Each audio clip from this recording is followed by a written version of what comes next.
लो मैं कहना मैं नहीं कदे इलैक्शन लड़दा, मैनू कोई अहुदियां दी जरूरत नहीं, किसी कुर्सी की जरूरत नहीं। लोकां नूं ये समझना पऊगा ये लंबी लड़ाई आ, ये 2-4-10 दिनां दी गल नहीं सी ते ये हुण फेसबुकां ते बैठ के या घरां च बैठ के नहीं लड़ी जानी।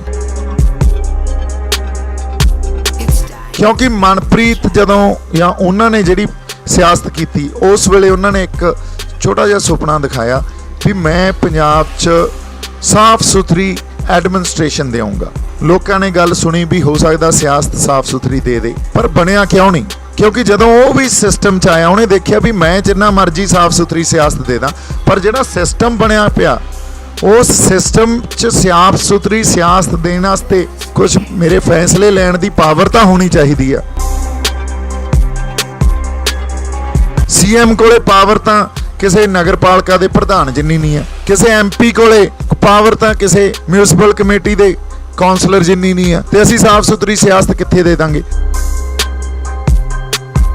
पुराने टूल्स सी रवायतां सी उन्हां ते ही बैठे हाँ भी कोई नहीं यार धरनिਆਂ 'ਚ बैठे रहो, मोर्चों 'ਚ बैठे रहो, जदों कोई गल सुनी जाओ कोई ना कोई हल तो निकलूगा। इत्थे बैठे हाँ असीं,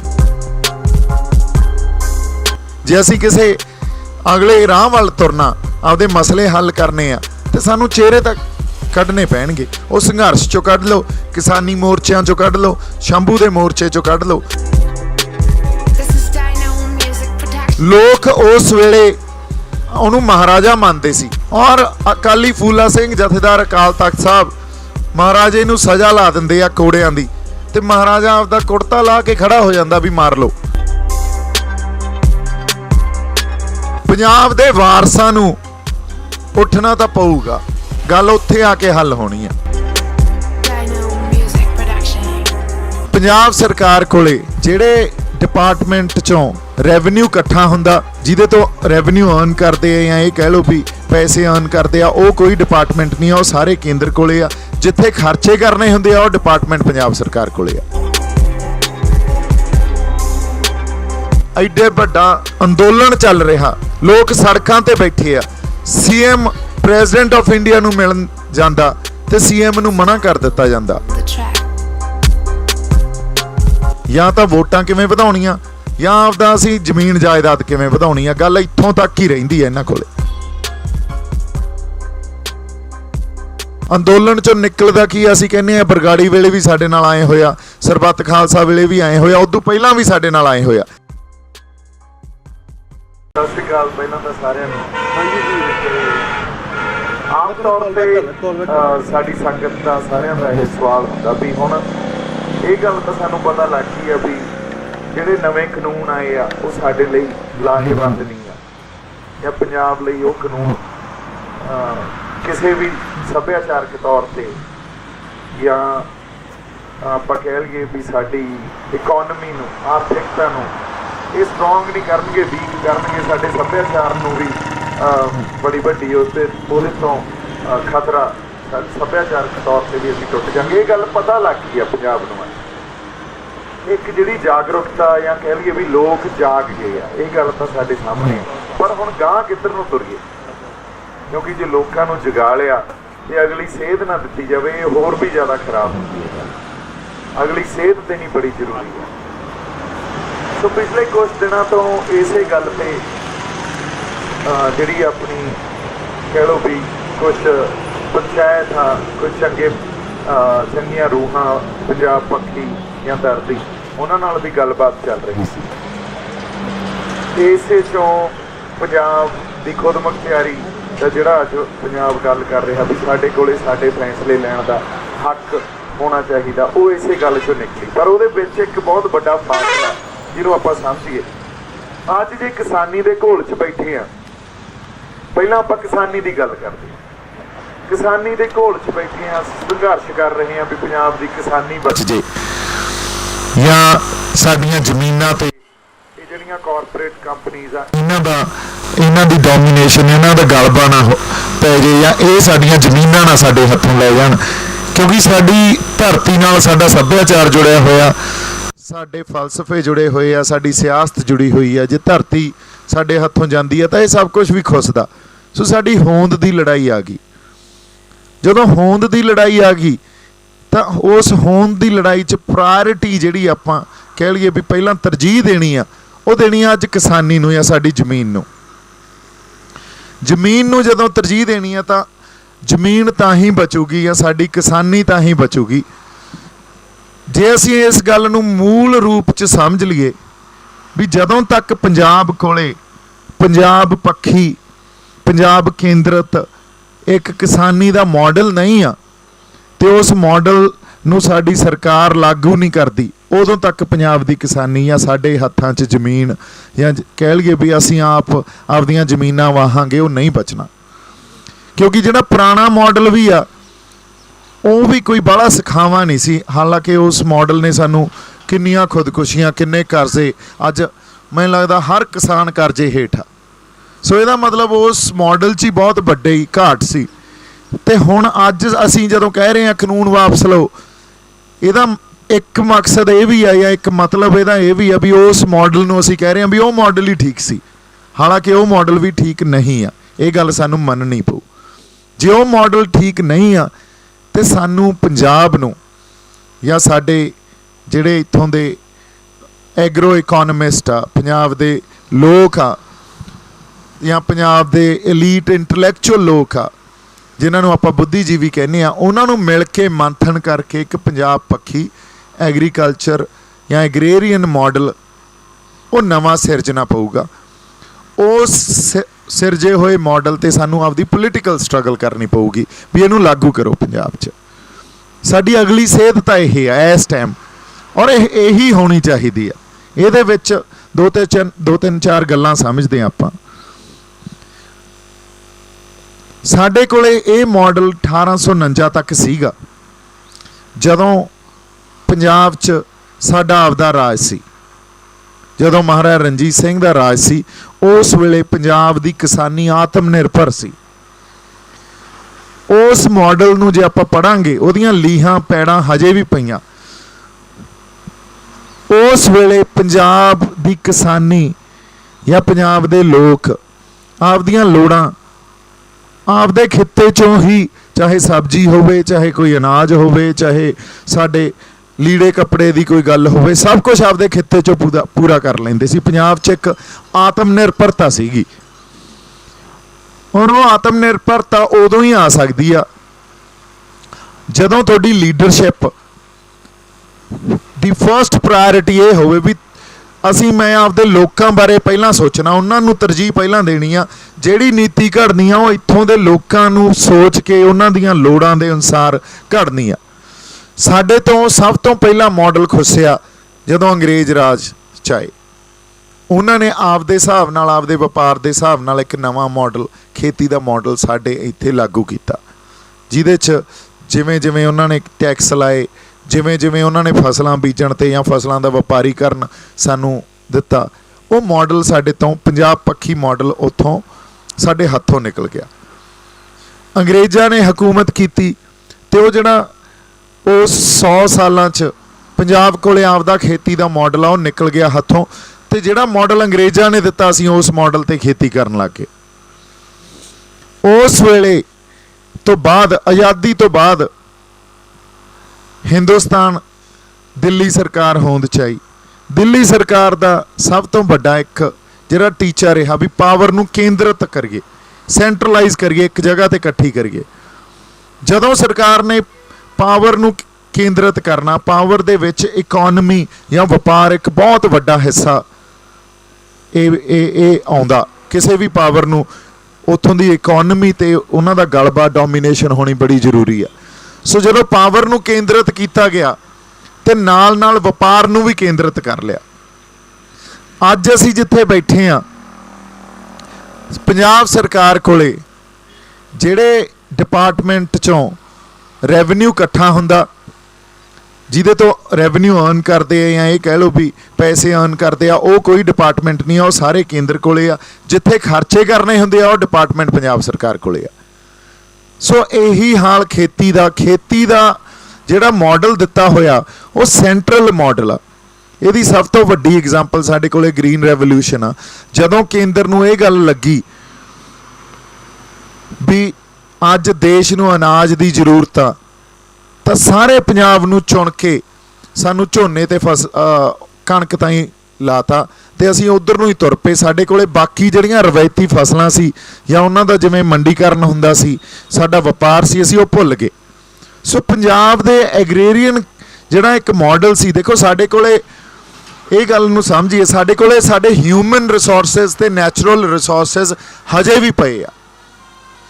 ਹਜੇ ਵੀ ਅਸੀਂ ਉਹਨਾਂ ਰਿਸੋਰਸਿਸ ਦੇ ਨਾਲ ਇੱਕ ਪੰਜਾਬ ਪੱਖੀ, ਪੰਜਾਬ ਨੂੰ ਕੇਂਦਰਿਤ ਰੱਖ ਕੇ, ਸਾਡੀਆਂ ਲੋੜਾਂ ਨੂੰ ਕੇਂਦਰਿਤ ਰੱਖ ਕੇ ਉਹਨੂੰ ਪੰਜਾਬ ਪੱਖੀ ਇੱਕ ਸੈਂਟਰਲ ਮਾਡਲ ਉਸਾਰ ਸਕਦੇ ਹਾਂ ਤੇ ਉਹਨੂੰ ਲਾਗੂ ਵੀ ਕਰਾ ਸਕਦੇ ਹਾਂ।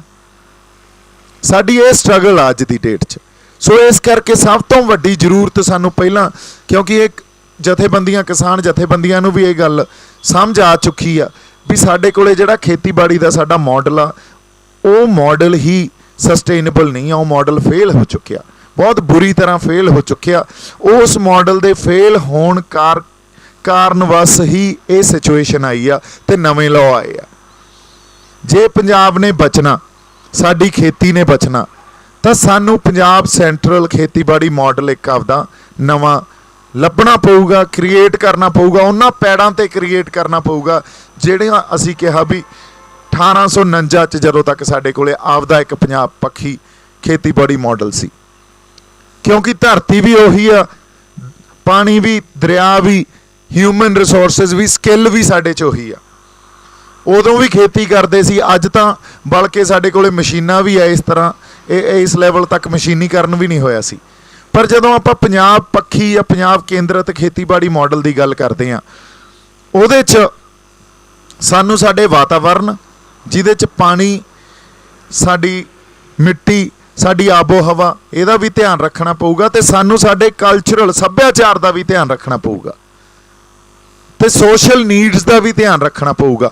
ਕੱਲੀਆਂ ਫਸਲਾਂ ਕਣਕ ਤੇ ਝੋਨਾ ਹੀ ਨਹੀਂ ਹੁੰਦੀਆਂ, ਜਾਂ ਮੰਡੀ ਇਸ ਦੇਸ਼ 'ਚ ਜਾਂ ਇਸ ਦੁਨੀਆ 'ਚ ਇਹਨਾਂ ਦੋਨਾਂ ਫਸਲਾਂ ਦੀ ਨਹੀਂ ਆ, ਹੋਰ ਵੀ ਬਹੁਤ ਫਸਲਾਂ ਦੀ ਮੰਡੀ ਹੈਗੀ ਆ, ਡਿਮਾਂਡ ਹੈਗੀ ਆ। ਪਰ ਅਸੀਂ ਆਪਦੇ ਨੈਚੁਰਲ ਰਿਸੋਰਸਿਸ ਨੂੰ ਸਮਝ ਕੇ ਜੇ ਅਸੀਂ ਨਵਾਂ ਕੋਈ ਮਾਡਲ ਉਸਾਰਾਂਗੇ ਤਾਂ ਪੰਜਾਬ ਦੀ ਕਿਸਾਨੀ ਬਚੂਗੀ, ਅਦਰਵਾਈਜ਼ ਪੰਜਾਬ ਦੀ ਕਿਸਾਨੀ ਦਾ ਹੱਲ ਹੈ ਨਹੀਂ। ਸੋ ਸਾਡਾ ਅਗਲਾ ਜਿਹੜਾ ਆਪਣਾ ਸਟੈਪ ਹੋਣਾ ਚਾਹੀਦਾ, ਸ਼ਹਿਰਾਂ 'ਚ ਜਾ ਕੇ, ਕਸਬਿਆਂ 'ਚ ਜਾ ਕੇ ਲੋਕਾਂ ਨਾਲ ਬੈਠ ਕੇ, ਸਟੇਜਾਂ ਤੋਂ ਨਹੀਂ, ਲੋਕਾਂ ਨਾਲ ਡਿਸਕਸ਼ਨਸ ਕਰਕੇ ਵੀ ਦੱਸੋ, ਤੁਹਾਡੇ ਸੁਝਾਅ ਦਿਓ, ਆਪਦੀ ਪਾਵਰ ਪਛਾਣੋ, ਤੁਹਾਡੇ ਸੁਝਾਅ ਦਿਓ। ਪੰਜਾਬ ਕੋਲੇ ਇੱਕ ਆਪਦਾ 73 ਸਾਲਾਂ 'ਚ ਅਸੀਂ ਆਪਦਾ ਇੱਕ ਮਾਡਲ ਹੀ ਨਹੀਂ ਲੱਭ ਸਕੇ ਵੀ ਹੁਣ 73 ਸਾਲ ਹੋ ਗਏ ਆਜ਼ਾਦੀ ਨੂੰ, ਹੁਣ ਅਸੀਂ ਆਪਦਾ ਇਸ ਖਿੱਤੇ ਦਾ ਇੱਕ ਐਗਰੀਕਲਚਰਲ ਮਾਡਲ ਹੀ ਲੱਭੀਏ ਤੇ ਉਹਨੂੰ ਲਾਗੂ ਕਰਾਈਏ। ਸਰਕਾਰ ਨੂੰ ਕਹੀਏ ਵੀ ਆਹ ਮਾਡਲ ਸਾਡੇ ਲਾਗੂ ਕਰ ਦਿਓ, ਅਸੀਂ ਖੁਸ਼ ਹਾਂ। ਸਾਨੂੰ ਇਹਦੇ ਲਈ ਇੱਕ ਪੋਲੀਟੀਕਲ ਸਟਰਗਲ ਕਰਨੀ ਪਊਗੀ। ਜੇ ਅਸੀਂ ਇਹ ਨਹੀਂ ਕਰਦੇ ਤੇ ਸਾਡੇ ਮਸਲਿਆਂ ਦੇ, ਕਿਸਾਨੀ ਮਸਲਿਆਂ ਦੇ ਤਾਂ ਮਜ਼ਦੂਰਾਂ ਦੇ ਮਸਲਿਆਂ ਦੇ ਹੱਲ ਨਹੀਂ ਹੁੰਦੇ। ਇਹ ਤਾਂ ਪਹਿਲਾ ਸਟੈਪ ਆ। ਆਪਾਂ ਜਾ ਕੇ ਉਹਨਾਂ ਨਾਲ ਡਿਸਕਸ਼ਨ ਕਰੀਏ, ਮੰਥਨ ਕਰੀਏ, ਮੰਥਨ ਕਰਨ ਤੋਂ ਬਾਅਦ ਇੱਕ ਡਾਕੂਮੈਂਟ ਕ੍ਰੀਏਟ ਕਰੀਏ ਵੀ ਆਹ ਪੰਜਾਬ ਦਾ ਖੇਤੀਬਾੜੀ ਮਾਡਲ ਹੋਣਾ ਚਾਹੀਦਾ ਜੀ। ਇਸ ਖੇਤੀਬਾੜੀ ਮਾਡਲ ਤੇ ਹੁਣ ਸਰਕਾਰ ਗੌਰ ਕਰੇ ਤੇ ਪੰਜਾਬ ਸਰਕਾਰ ਕੇਂਦਰ ਸਰਕਾਰ ਨਾਲ ਗੱਲ ਕਰਕੇ ਇਸ ਖੇਤੀਬਾੜੀ ਮਾਡਲ ਨੂੰ ਲਾਗੂ ਕਰਾਵੇ। ਫਿਰ ਪੰਜਾਬ ਦੇ ਕਿਸਾਨੀ ਮਸਲੇ, ਆਪਾਂ ਕਹੀਏ ਵੀ ਇੱਥੇ ਖੁਦਕੁਸ਼ੀਆਂ ਰੁਕਣ, ਜਾਂ ਈਵਨ ਹਰਿਆਣੇ ਦੇ ਜਿਹੜੇ ਸਟੇਟ ਜਾਂ ਸੂਬਿਆਂ 'ਚ ਸਾਡੇ ਮਸਲਿਆਂ ਦੇ ਨਾਲ ਸੰਬੰਧਿਤ ਮਸਲੇ ਆ ਖੇਤੀਬਾੜੀ ਦੇ, ਉਹਨਾਂ ਦੇ ਮਸਲੇ ਹੱਲ ਹੋ ਸਕਦੇ ਆ। ਪਰ ਅੱਜ ਜੇ ਆਪਾਂ ਪੰਜਾਬ ਦੀ ਗੱਲ ਕਰ ਰਹੇ ਹਾਂ ਤਾਂ ਪੰਜਾਬ ਨੂੰ ਪਹਿਲਾਂ ਸਾਨੂੰ ਧਿਆਨ 'ਚ ਰੱਖਣਾ ਪਊਗਾ, ਤਰਜੀਹ ਦੇਣੀ ਪਊਗੀ ਇਸ ਖਿੱਤੇ ਨੂੰ। ਸੋ ਪਹਿਲੀ ਗੱਲ ਤਾਂ ਇੱਥੇ ਆਉਂਦੀ ਆ। ਹੁਣ ਇਹਦੇ 'ਚ ਸਭ ਤੋਂ ਵੱਡੀ ਜਿਹੜੀ ਪ੍ਰੋਬਲਮ ਕੀ ਆ, ਇਹ ਤਾਂ ਤਿਆਰ ਕਰ ਲਾਂਗੇ ਆਪਾਂ। ਤਿਆਰ ਕਰਨਾ, ਲੋਕਾਂ ਨਾਲ ਜਾ ਕੇ ਗੱਲਬਾਤ ਕਰਨੀ, ਮੰਥਨ ਕਰਕੇ ਇੱਕ ਮਾਡਲ ਕ੍ਰੀਏਟ ਕਰਨਾ, ਇਹ ਕੋਈ ਬੜਾ ਵੱਡਾ ਚੈਲੰਜ ਨਹੀਂ ਆ। ਚੈਲੰਜ ਜਿੱਥੇ ਆ ਉਹ ਸਮਝਦੇ ਆ, ਚੈਲੰਜ ਆ ਇਹਨੂੰ ਲਾਗੂ ਕਰਾਉਣਾ। ਜਦੋਂ ਅਸੀਂ ਕਹਿੰਦੇ ਆ ਵੀ ਕੋਈ ਨਵਾਂ ਖੇਤੀਬਾੜੀ ਦਾ ਮਾਡਲ ਲਾਗੂ ਕਰਾਓ, ਲਾਗੂ ਕਰਾਓ ਕਿਤੋਂ? ਦਿੱਲੀ ਸਰਕਾਰ ਤੋਂ। ਪਾਵਰ ਕਿਹਦੇ ਕੋਲੇ ਆ? ਸਾਰੀ ਦਿੱਲੀ ਸਰਕਾਰ ਕੋਲੇ। ਔਰ ਸਟੇਟ ਸਰਕਾਰ ਕਹਿ ਦਿੰਦੀ ਆ ਵੀ ਸਾਡੇ ਕੋਲੇ ਤਾਂ ਪਾਵਰ ਹੀ ਹੈ ਨਹੀਂ, ਅਸੀਂ ਤਾਂ ਨੀਤੀਆਂ ਘੜ ਹੀ ਨਹੀਂ ਸਕਦੇ। ਅਸੀਂ ਨੀਤੀਆਂ ਘੜ ਵੀ ਲਈਏ ਤਾਂ ਉਹਨੂੰ ਲਾਗੂ ਨਹੀਂ ਕਰਾ ਸਕਦੇ। ਕੱਲ ਸਾਡੇ ਕੋਲੇ ਪ੍ਰਤੱਖ ਐਗਜ਼ਾਮਪਲ ਆ, ਕੈਪਟਨ ਸਾਹਿਬ ਮਿਲਣ ਗਏ ਸਾਡੇ ਜਿਹੜੇ ਪ੍ਰੈਜ਼ੀਡੈਂਟ ਆਫ ਇੰਡੀਆ ਨੂੰ ਉਹਨਾਂ ਨੂੰ ਮਿਲਣ ਤੋਂ ਮਨਾ ਕਰਤਾ। ਸੋ ਇੱਕ ਸਟੇਟ ਦਾ ਸੀਐਮ ਔਰ ਉਹ ਸਟੇਟ 'ਚ ਐਡਾ ਵੱਡਾ ਉਭਾਰ, ਐਡੇ ਵੱਡਾ ਅੰਦੋਲਨ ਚੱਲ ਰਿਹਾ, ਲੋਕ ਸੜਕਾਂ ਤੇ ਬੈਠੇ ਆ, ਸੀਐਮ ਪ੍ਰੈਜ਼ੀਡੈਂਟ ਆਫ ਇੰਡੀਆ ਨੂੰ ਮਿਲਣ ਜਾਂਦਾ ਤੇ ਸੀਐਮ ਨੂੰ ਮਨਾ ਕਰ ਦਿੱਤਾ ਜਾਂਦਾ। ਹੁਣ ਗੱਲ ਇੱਥੇ ਪਈ ਆ। ਜਦੋਂ ਅਸੀਂ ਇੱਕ ਮਾਡਲ ਤਿਆਰ ਕਰ ਲਈਏ ਤੇ ਉਸ ਮਾਡਲ ਨੂੰ ਪੰਜਾਬ ਸਰਕਾਰ ਨੂੰ ਕਹੀਏ, ਪੰਜਾਬ ਸਰਕਾਰ ਤਾਂ ਹੱਥ ਖੜੇ ਕਰ ਜੂ ਵੀ ਸਾਡੇ ਕੋਲੇ ਤਾਂ ਨਾ ਪਾਵਰ ਆ, ਨਾ ਰਿਸੋਰਸਿਸ ਆ, ਨਾ ਪੋਲੀਟੀਕਲ ਸਾਡੀ ਕੋਈ ਇੱਕ ਸਟੈਂਡਿੰਗ ਆ ਇਸ ਵੇਲੇ ਇਸ ਦੇਸ਼ 'ਚ ਵੀ ਅਸੀਂ ਇਹਨੂੰ ਲਾਗੂ ਕਰਾ ਸਕੀਏ। ਸੋ ਇਹਦਾ ਮਤਲਬ ਲਾਗੂ ਕੌਣ ਕਰਾਵੇ? ਲਾਗੂ ਤਾਂ ਜਦੋਂ ਕੋਈ ਇੱਕ ਪੋਲੀਟੀਕਲ ਸਟਰਗਲ ਬਣ ਗਈ ਨਾ, ਇਹ ਤਾਂ ਦਿੱਲੀ ਸਰਕਾਰ ਤੋਂ ਲਾਗੂ ਕਰਾਉਣਾ ਤਾਂ ਪੋਲੀਟੀਕਲ ਸਟਰਗਲ ਬਣ ਗਈ। ਲਾਗੂ ਤਾਂ ਕੋਈ ਪੋਲੀਟੀਕਲ ਧਿਰ ਹੀ ਕਰਾ ਸਕਦੀ ਆ। ਸੋ ਉਹ ਧਿਰ ਪੰਜਾਬ ਕੋਲੇ ਹੈ ਨਹੀਂ, ਅਸੀਂ ਅੱਜ ਤੱਕ ਪੈਦਾ ਹੀ ਨਹੀਂ ਕਰ ਸਕੇ। ਅਸੀਂ ਕਹਿੰਦੇ ਆ ਪਾਰਟੀਆਂ ਬਣਦੀਆਂ, ਉਹ ਜਿੱਤਦੇ ਨਹੀਂ, ਉਹ ਲੜ ਪੈਂਦੇ ਆ, ਪਰ ਪ੍ਰੋਬਲਮ ਅੱਜ ਤੱਕ ਪੰਜਾਬ ਕੋਲੇ ਆਪਦੀ ਸਿਆਸਤ ਹੀ ਨਹੀਂ ਅਸੀਂ ਘੜ ਸਕੇ। ਕੋਈ ਇੱਕ ਪਾਰਟੀ ਇਹ ਕਹਿ ਦੇ ਵੀ ਅਸੀਂ ਨਿਰੋਲ ਪੰਜਾਬ ਦੀ ਸਿਆਸਤ ਕੀਤੀ ਆ। ਕੋਈ ਚਾਹੇ ਉਹ ਅਕਾਲੀ ਦਲ ਤੋਂ ਲੈ ਕੇ, ਕਾਂਗਰਸ ਤੋਂ ਲੈ ਕੇ, ਆਪ ਤੋਂ ਲੈ ਕੇ, ਜਿਹੜੀਆਂ ਇਹ ਰਵਾਇਤੀ ਪੋਪੂਲਰ ਪਾਰਟੀਆਂ ਪੰਜਾਬ 'ਚ, ਵੀ ਅਸੀਂ ਨਿਰੋਲ ਪੰਜਾਬ ਦੀ ਸਿਆਸਤ ਕੀਤੀ ਆ। ਪੰਜਾਬ ਦੀ ਸਿਆਸਤ ਤੋਂ ਭਾਵ ਇਹ ਆ ਵੀ ਜਿਹੜੀਆਂ ਪੰਜਾਬ ਦੀਆਂ ਲੋੜਾਂ ਔਰ ਸੰਵਿਧਾਨਕ ਲੋੜਾਂ, ਆਪਾਂ ਕੌਨਸਟੀਟਿਊਸ਼ਨ ਦੇ ਡੋਮੇਨ ਤੋਂ ਨਹੀਂ ਬਾਹਰ ਜਾ ਰਹੇ, ਪੰਜਾਬ ਦੀਆਂ ਸੰਵਿਧਾਨਕ ਲੋੜਾਂ ਉਹਨਾਂ ਦੀ ਹਮਾਇਤ ਕਰਕੇ ਆਪਦੀ ਪੋਲੀਟੀਕਲ ਏਜੰਡਾ ਤੇ ਤੈਅ ਕੀਤਾ ਹੋਵੇ। ਕਿਸੇ ਪਾਰਟੀ ਨੇ ਅੱਜ ਤੱਕ ਕੋਈ ਵੀ ਪਾਰਟੀ ਨਹੀਂ ਆ ਪੰਜਾਬ ਦੀ ਜਿਹਨੇ ਪੰਜਾਬ ਦੀਆਂ ਲੋੜਾਂ ਨੂੰ ਸਮਝ ਕੇ ਸੰਵਿਧਾਨਕ ਢੰਗ ਨਾਲ ਉਸ ਤੇ ਆਪਦਾ ਪੋਲੀਟੀਕਲ ਏਜੰਡਾ ਤੈਅ ਕਰਕੇ ਉਹਦੀ ਪੋਲੀਟਿਕਸ ਕੀਤੀ ਹੋਵੇ। ਪੋਲੀਟਿਕਸ ਤਾਂ ਇਹਨਾਂ ਨੇ ਜਿਹੜੀ ਕੀਤੀ ਉਹ ਆਪਦੇ ਨਿੱਜ ਦੀ ਕੀਤੀ ਆ, ਆਪਦੀਆਂ ਲੋੜਾਂ ਦੀ ਕੀਤੀ ਆ, ਪਰਸਨਲ ਕਹਿ ਲਓ ਜਾਂ ਪਾਰਟੀ ਤੱਕ ਸੀਮਤ ਕਹਿ ਲਓ। ਉਦੋਂ ਬਾਹਰ ਤਾਂ ਪੋਲੀਟਿਕਸ ਹੀ ਨਹੀਂ ਹੋਈ। ਜਾਂ ਤਾਂ ਵੋਟਾਂ ਕਿਵੇਂ ਵਧਾਉਣੀਆਂ ਜਾਂ ਆਪਦਾ ਅਸੀਂ ਜ਼ਮੀਨ ਜਾਇਦਾਦ ਕਿਵੇਂ ਵਧਾਉਣੀ ਆ, ਗੱਲ ਇੱਥੋਂ ਤੱਕ ਹੀ ਰਹਿੰਦੀ ਹੈ ਇਹਨਾਂ ਕੋਲੇ। ਸੋ ਇਹਦਾ ਮਤਲਬ ਪੰਜਾਬ ਕੋਲੇ ਜੇ ਆਪਦੀ ਸਿਆਸਤ ਹੈ ਨਹੀਂ, ਸਾਨੂੰ ਆਪਦੀ ਸਿਆਸਤ ਘੜਨੀ ਪੈਣੀ ਆ। ਕਿਉਂਕਿ ਇਹ ਮਾਡਲ ਜੇ ਆਪਾਂ ਕਹਿ ਜਾਈਏ ਲਾਗੂ ਕਰਾ ਜਾਈਏ, ਜਾਂ ਸਿੱਖਿਆ ਦੀ ਨੀਤੀ ਲਾਗੂ ਕਰਾ ਜਾਈਏ, ਜਾਂ ਸਾਡੇ ਪਾਣੀਆਂ ਨਾਲ ਸੰਬੰਧਿਤ ਮਸਲੇ ਅਸੀਂ ਹੱਲ ਕਰਾ ਜਾਈਏ, ਜਾਂ ਜਿਹੜੇ ਹਿਸਾਬ ਨਾਲ ਪੰਜਾਬ 'ਚ ਪ੍ਰਵਾਸ ਹੋ ਰਿਹਾ ਉਹਨੂੰ ਆਪਾਂ ਉਸ ਪ੍ਰਵਾਸ ਨੂੰ ਹੱਲ ਕਰ ਦਈਏ, ਇਹ ਨਹੀਂ ਹੱਲ ਹੋ ਸਕਦਾ ਜਦੋਂ ਤੱਕ ਪੰਜਾਬ ਕੋਲੇ ਆਪਦੇ ਫੈਸਲੇ ਲੈਣ ਦਾ ਹੱਕ ਹੈ ਨਹੀਂ। ਤੇ ਉਹ ਹੱਕ ਲੈਣਾ ਇੱਕ ਪੋਲੀਟੀਕਲ ਸਟਰਗਲ ਆ। ਸਾਡੀ ਇੱਕ ਪੋਲੀਟੀਕਲ ਆਪਾਂ ਇਹ ਕਹਿ ਲਈਏ ਧਿਰ ਉਹ ਸਟਰਗਲ ਕਰ ਸਕਦੀ ਆ, ਜਿਹਨੂੰ ਆਪਾਂ ਪੰਜਾਬ ਦੀ ਸਿਆਸਤ ਕਹਿ ਲਈਏ, ਜਾਂ ਉਹਨੂੰ ਇਹ ਕਹਿ ਲਈਏ ਵੀ ਆਹ ਅੰਦੋਲਨ 'ਚੋਂ ਕੋਈ ਇੱਕ ਧਿਰ ਨਿਕਲੇ ਜਿਹੜੀ ਇਕੱਲੀ ਪੰਜਾਬ ਦੀ ਤੇ ਲੋਕਾਂ ਦੀ ਇਸ ਸਟਰਗਲ ਨੂੰ ਅੱਗੇ ਲਿਜਾ ਕੇ ਦਿੱਲੀ ਸਰਕਾਰ ਨਾਲ ਗੱਲ ਕਰੇ। ਹੁਣ ਅਸੀਂ ਕਰਦੇ ਕੀ ਰਹੇ ਹਾਂ? ਦੋ ਵਾਰੀ ਆਪਾਂ ਦੋਨਾਂ ਚੀਜ਼ਾਂ ਨੂੰ ਦੇਖਦੇ ਹਾਂ, ਦੋ ਡਿਫਰੈਂਟ ਪਹਿਲੂ ਆ ਇਹਦੇ। ਹਮੇਸ਼ਾ ਪੰਜਾਬ 'ਚ ਅੰਦੋਲਨ ਹੋਏ ਆ, ਅੰਦੋਲਨ 'ਚੋਂ ਨਿਕਲਦਾ ਕੀ ਅਸੀਂ ਕਹਿੰਦੇ ਆ ਬਰਗਾੜੀ ਵੇਲੇ ਵੀ ਸਾਡੇ ਨਾਲ ਆਏ ਹੋਇਆ, ਸਰਬੱਤ ਖਾਲਸਾ ਵੇਲੇ ਵੀ ਆਏ ਹੋਇਆ, ਉਦੋਂ ਪਹਿਲਾਂ ਵੀ ਸਾਡੇ ਨਾਲ ਆਏ ਹੋਇਆ। ਉਹ ਹੋਇਆ ਕਿਉਂ? ਕਿਉਂਕਿ ਲੋਕਾਂ ਦਾ ਅੰਦੋਲਨ ਹੁੰਦਾ, ਲੋਕ ਪੈਦਾ ਕਰਦੇ ਆ, ਲੋਕ ਅੰਦੋਲਨ ਆਪਦੇ ਹੱਥ 'ਚੋਂ ਦੇ ਕੇ ਤੇ ਕਿਸੇ ਆਗੂ ਨੂੰ ਦੇ ਦਿੰਦੇ ਆ। ਹੁਣ ਆਗੂ ਨੂੰ ਸਰਕਾਰਾਂ ਤੋੜ ਲੈਂਦੀਆਂ, ਉਹਦੇ ਤੇ ਪ੍ਰੈਸ਼ਰ ਪਾਉਂਦੀਆਂ, ਉਹ ਪ੍ਰੈਸ਼ਰ ਦੇ ਅਧੀਨ ਜਿਹੜਾ ਟੀਚਾ ਉਹ ਫਿਰ ਆਪਦੇ ਹਿਸਾਬ ਨਾਲ ਮਿੱਥ ਲੈਂਦਾ। ਇਹ ਅੱਜ ਜੇ ਆਪਾਂ ਮੰਡ ਸਾਹਿਬ ਨਾਲ ਵੀ ਗੱਲ ਕਰੀਏ ਨਾ, ਉਹ ਵੀ ਕਹਿ ਰਹੇ ਆ ਵੀ ਸਾਡੀ ਬਰਗਾੜੀ ਵਾਲੇ ਮੋਰਚੇ 'ਚ ਬਹੁਤ ਵੱਡੀ ਪ੍ਰਾਪਤੀ ਸੀ।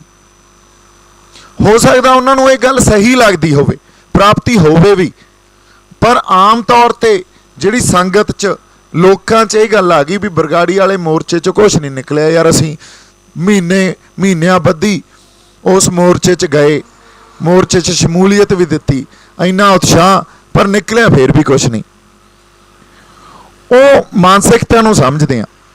ਅਸੀਂ ਉਸ ਮੋਰਚੇ 'ਚ ਸ਼ਮੂਲੀਅਤ ਦਿੱਤੀ, ਪਰ ਜਦੋਂ ਗੱਲਬਾਤ ਕੀਤੀ ਸਰਕਾਰਾਂ ਨੇ, ਉਹ ਗੱਲਬਾਤ ਕੀਤੀ ਆਗੂਆਂ ਨਾਲ, ਆਗੂਆਂ ਤੇ ਕੋਈ ਪ੍ਰੈਸ਼ਰ ਪਿਆ ਹੋਵੇ ਜਾਂ ਉਹਨਾਂ ਦੇ ਕੋਈ ਆਪਦੇ ਮਨਸੂਬੇ ਹੋਣ, ਉਹਨਾਂ ਨੇ ਜਿਹੜਾ ਟੀਚਾ ਲੋਕਾਂ ਦਾ ਨਹੀਂ ਸੀ ਉਹ ਆਪਦਾ ਕੋਈ ਟੀਚਾ ਬਣਾ ਕੇ ਉਹਨੂੰ ਪ੍ਰਾਪਤੀ ਮੰਨੀ ਬੈਠੇ ਆ ਉਹ।